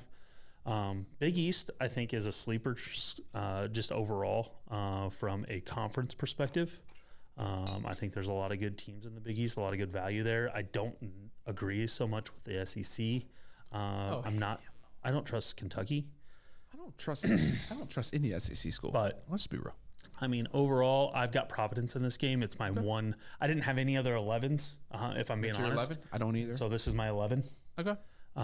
If you want to go that route. I revved it. I don't hate it. I don't think either team's advancing from there. Nope. But I don't either. I've got Kansas State over Montana State. I just want to put this up there for everybody, but there's no way Kansas State's losing this game. So let's be honest. I meant to click that. All right. Kansas State moving on. Michigan State USC. A lot of people talking about this one. I don't. Yeah. My lean's USC. It sounds like your lean might be the opposite. Michigan State, yeah. Yep. Which, if you look at the two metrics, I mean, points per game are directly even. Correct. And Michigan State's significantly better at shooting the basketball. And tournaments. If you want to overtake, that's fine. USC is just very long, and I think can cause Michigan State some problems overall. And then lastly, Marquette, Vermont. Hey, Vermont has both their men's and women's in. Yeah. Shout it out. That's legit. Absolutely. Only good teams do that. Marquette did it. And then in the biggest egregiousness of the tournament, we moved to the West region. Can we the West region? Kansas is in the West. Let's just talk about that. First of all, so Kansas got screwed. However, they're playing in Des Moines. Right, but I mean that's early. That's when it doesn't matter. I know, but why wouldn't they get Midwest throughout? Right, but when we look at the teams, it's going to matter overall because the West. So the East and the Midwest are two very open brackets. Depending on who you think is going to get hot, what might happen, the upsets are going to be there, I think. The West, the South is solid. The South is fine. That's fine. The West is absolutely loaded, and the bottom half of the West is unfair. It's so bonkers. There are legitimately 5 teams I think can win a national championship out of 16 teams in the West. I'm right with you. There might be 2 other teams combined. Yeah. That's how unfairly seeded I think the West was. This will be interesting to see how we talk through this because absolutely insane. It's insane. And I from a committee standpoint, I get what you're doing, but I don't agree. Yeah, you can't. So Purdue's the 4th overall seed. Kansas is the 3rd overall seed going west, which fine, you're not going to move Kansas east to send Purdue west because you're still penalizing Kansas. Right. The problem overall is we'll see here as we go through. So Kansas, Howard, we got Kansas moving on. Love you some Howard. That's fine. Not even a discussion. Arkansas, Illinois. I'm just going to let you pick this one. bang. I can't. I literally picked this one on the fact that 9 seeds beat 8 seeds 51%. So you went with Illinois.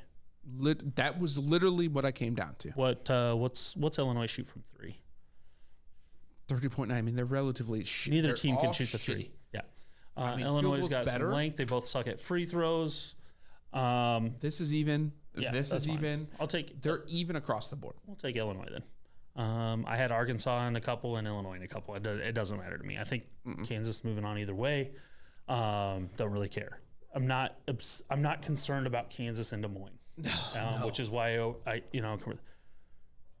another game of the tournament. Here we go. Here we go again. St. Mary's 26-7 overall, West Coast Conference, second place to Gonzaga. They were 14-2, lost handedly to Gonzaga in the championship, but did beat them once earlier in the year. That's cute. I also think they took them to OT once, if I remember correctly. San Diego, which is right. Okay, let's talk. But St. Mary's solid 5 seed, got a lot of respect this year for their overall. And then you have VCU, which is somewhat biased. I watched VCU go through the A-10. I did too. And they look good. They look hot. They looked like they had each position they looked like a successful Cinderella. They looked like what I've seen move through an NCAA tournament because they have a point guard. Yep. They have that wing that's athletic, and they have just enough around the rim and get a lot of offensive rebounds, and they're scrappy. And they'll press you all and they're just in your shorts. All game. In your shorts. And I'm going to take that style of basketball over a West Coast style of basketball. Absolutely. In the NCAA tournament. Especially rounds. 10 times out of 10. Every time. Unfortunately, we're both on VCU. Sorry, Rams. So you'll probably lose that game, but Yeah. no, that is one of my heaviest 12-5s, personally. Love the 12. Absolutely love the 12 seeds in this tournament. They're so good. Wish they were different. UConn, Iona. Iona, another much expressed upset. Yes. The thing is Iona's matchup with UConn is not a good one, in my opinion. UConn is long. They lead the nation in offensive rebounding. They don't give up a ton of points overall. I mean, it's pretty much a wash as far as points per game versus points allowed between these two.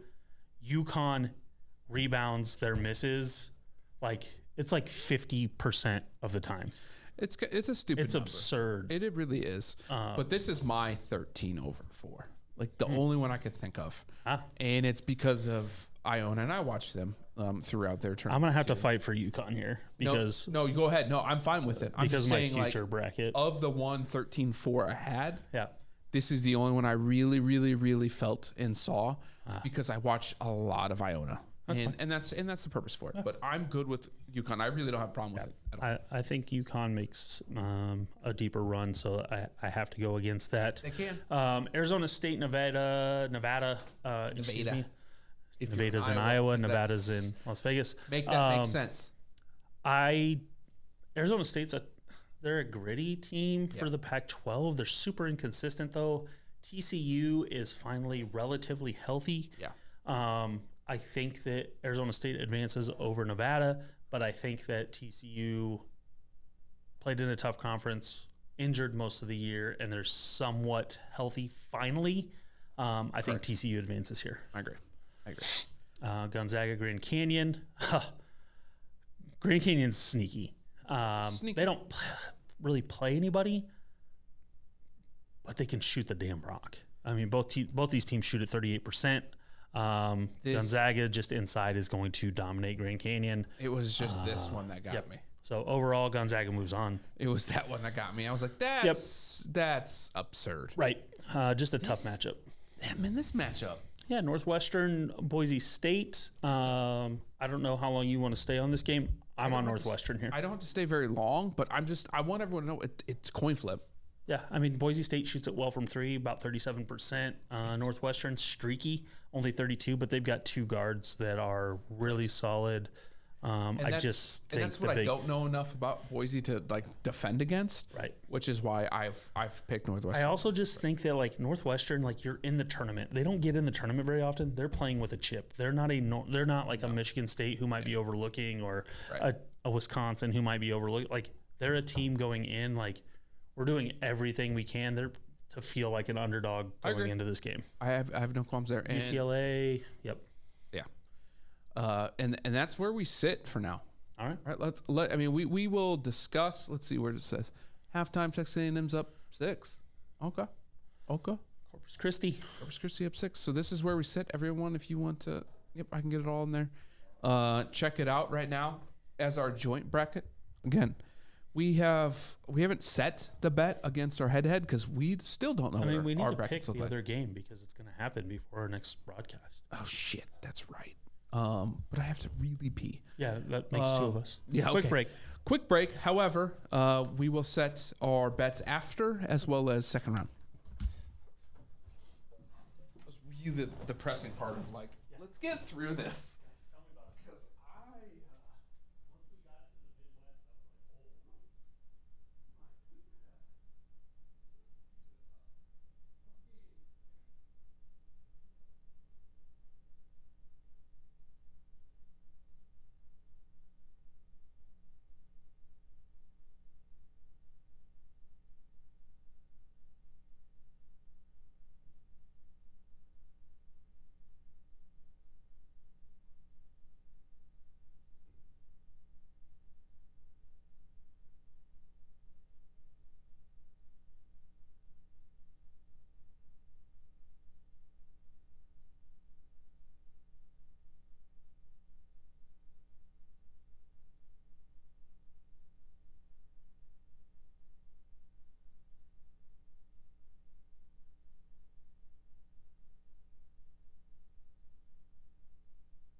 Which is dope. To get a night game. Well, there's definitely between the men and the women. Like there's a very few overlaps between like they all play at somewhat different times, which is really, really, really good. Mm-hmm. But that's a lot of basketball. All right, round two. Here we go. Purdue, Memphis. So, man. We talked about it. I really like this. Is a very, very, very, very tough pick for me. Mm-hmm. Again, watching Memphis, I watched Purdue throughout too. Yeah. And everyone talks about Player of the Year, Edie. Outside of him, they're beatable. I mean, ultimately, it comes down to the style of game that gets played. If Purdue is able to play a half-court game, it's over. Mm-hmm. Memphis gets out and runs. If Memphis is able to speed the game up, Edie gets taken out of the game. He cannot keep up. Mm-hmm. And they'll learn that. They'll have to go small ball. And their small ball against ones against their, I guess, if you want to call them twos, I lean Memphis on that. I mean, Memphis is my lean here as well. It's just so. But, again, I don't. The thing that I like, if I'm looking at it, a big picture is FAU has a good chance to beat Memphis in the first round. Correct. And I say good chance, meaning that it's a coin flip game. It is a coin flip. Whereas Purdue is definitely getting there. And so then, do you think that FAU has a good chance of beating Purdue? I don't know as much about that, but I think that Memphis has the athleticism to guard Purdue's guards and be able to present them something that is difficult for them to win. I'm leaning Memphis in this one. I am too. All right. As much as that sucks for us to say, Yeah. but I'm going to, and next round we'll put more into the play there. Yeah. All right, as we go, Duke, Tennessee. I have Duke all the way here. Tennessee is injured. Duke's been playing well. This one really isn't much of a thing for me. Let's move on. Providence, Kansas State. This is one where I've kind of been split 50-50. Okay. The thing that I don't like about picking Providence here is that they've been inconsistent this year, and them upsetting Kentucky, who's also been extremely inconsistent. To me, that's a pick'em game. So to go 2 pick'em games in a row is tough. Again, the only lean is that an 11 seed, again, historically speaking, has made a Sweet 16 or deeper run for I want to say 8 out of the last 10 seasons. And this is the only one that we have. I agree. But on paper, it's Kansas State. Yeah. Agreed. So Kansas State would be, I think, the consensus there. Marquette here. I don't have to talk anything about that. I didn't feel great about the Michigan State USC game. No. So I think love me some Marquette. Not gonna lie. Love me some Marquette. Kansas, Illinois. Kansas. I just want to see the stats for everybody, but I think Illinois can present some problems, but not too much. Ultimately, Kansas will blow it out late. Yeah. UConn VC. Absolutely hate this game. Because I love both of these teams. I'll say you. I absolutely love both of these teams. Oh man. I think both of these teams. I think this is this is just a terrible draw. I agree. So when you look at this draw, you've got St. Mary's, VCU, UConn, Iona. Separately of them, if you throw Iona or VCU over against Tennessee, I'm taking them, and they can give Duke a game. I look at the rest of the bracket, and I think these teams got absolutely screwed. Yep. In the seeding, and it's very disheartening. Agreed. And also makes the bracket very difficult.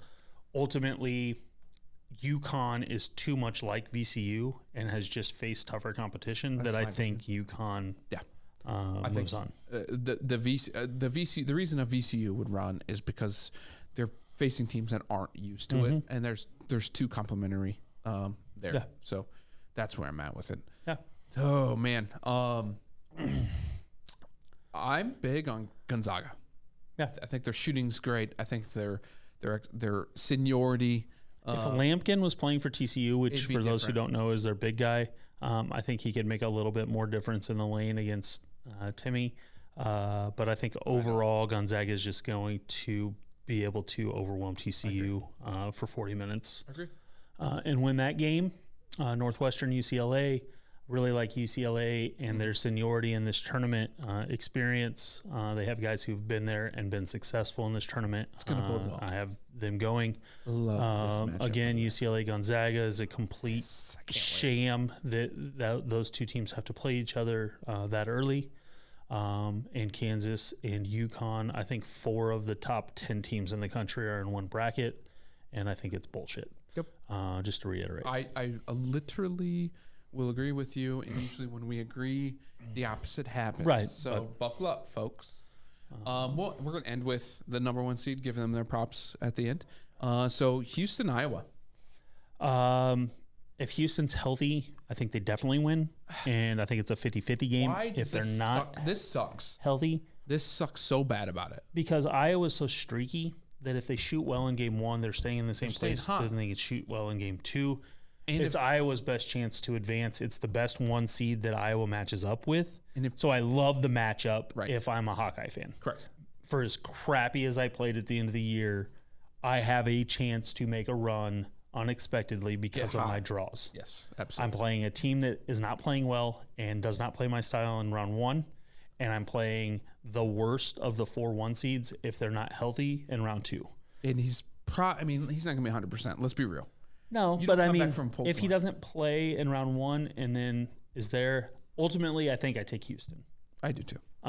But if he's not playing, yeah, it's a game change. But we can't. Right. You can't make your brackets based off first round. so Obviously. I'll take Houston. Yeah, absolutely.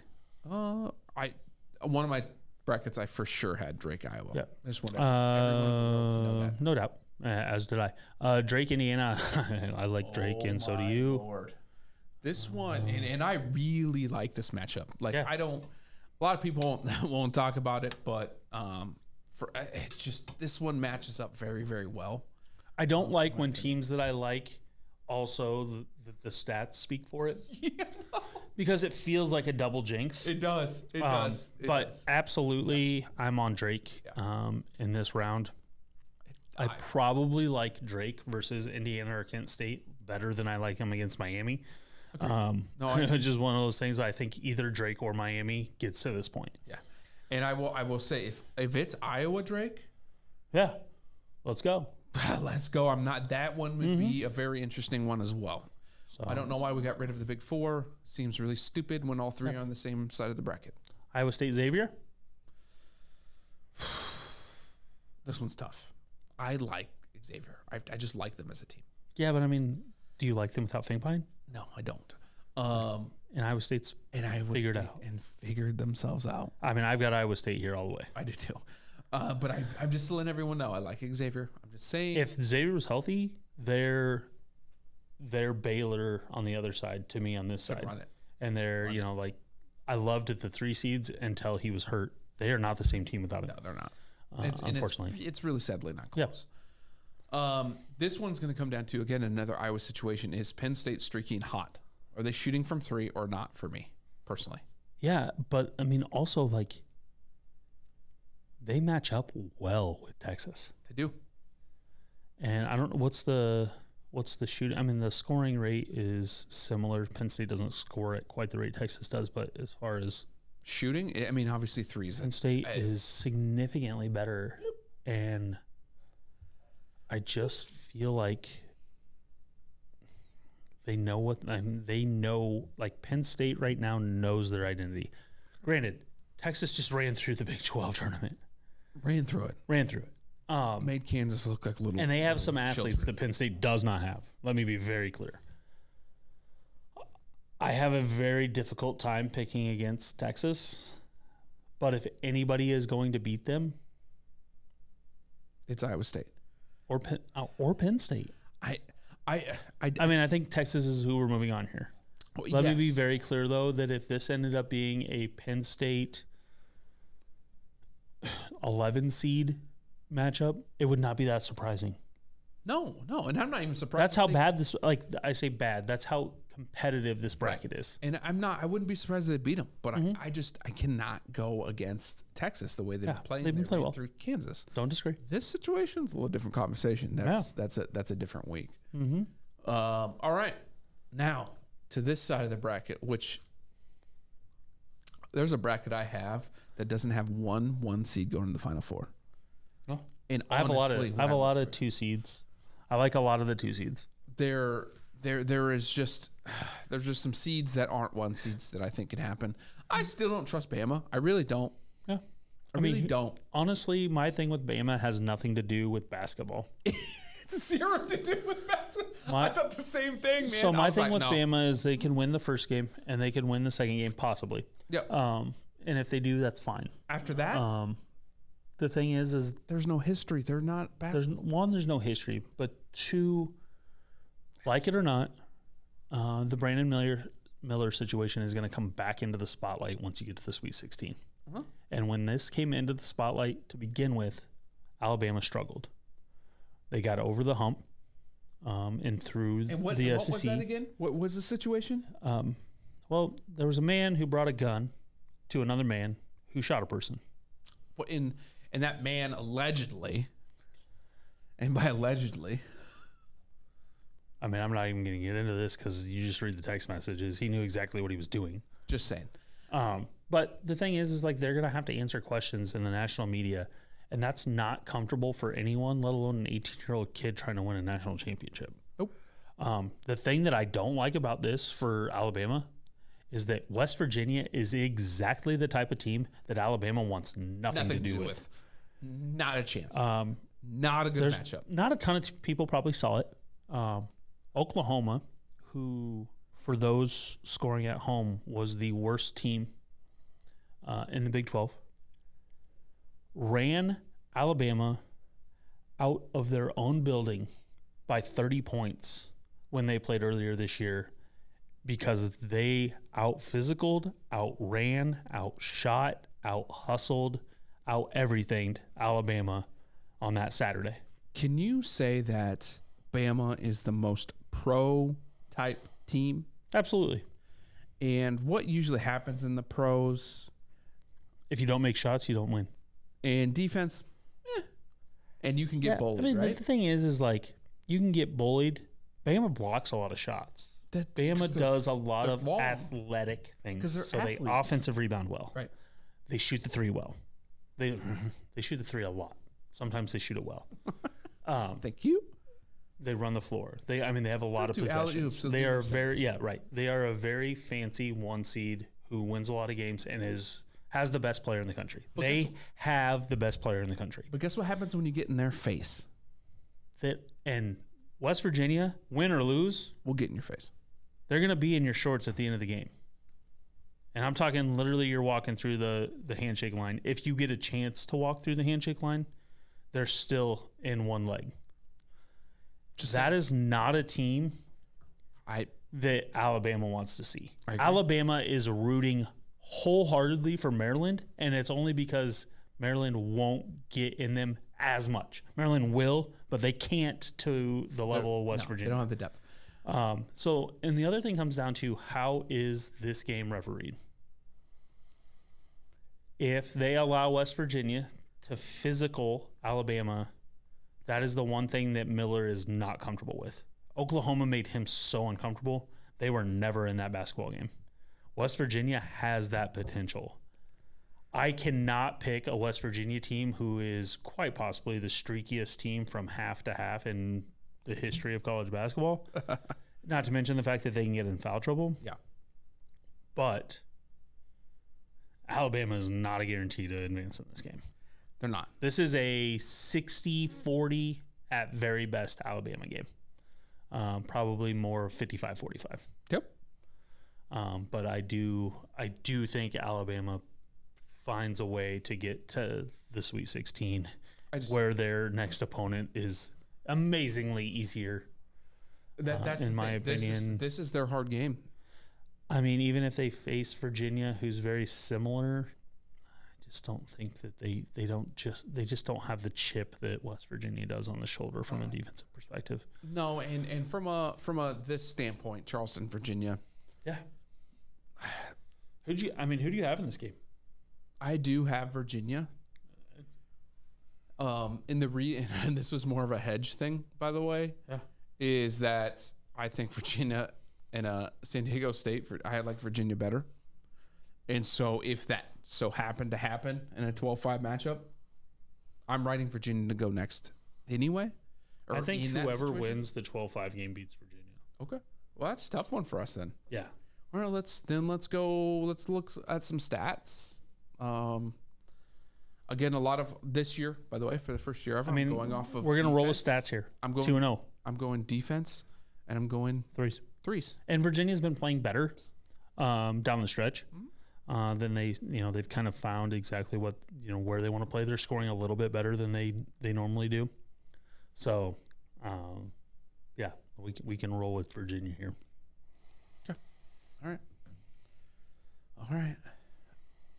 Here we go. Baylor Creighton. Man, there's a lot of people calling Creighton going to far ways. I'm just saying. I like that Baylor's finally healthy. Do they have it in them?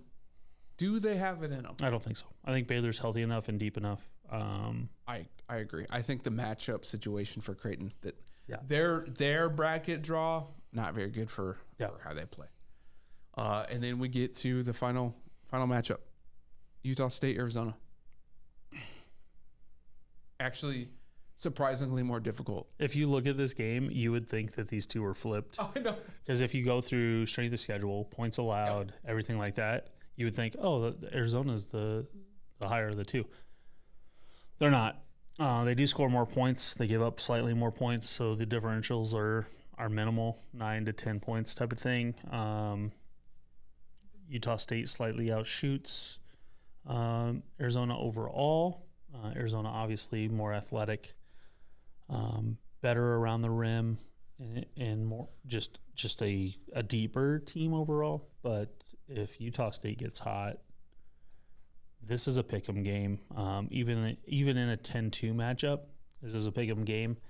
The only reason I lean Arizona is because I don't know that Utah State will be here, and I think Arizona definitely beats Missouri.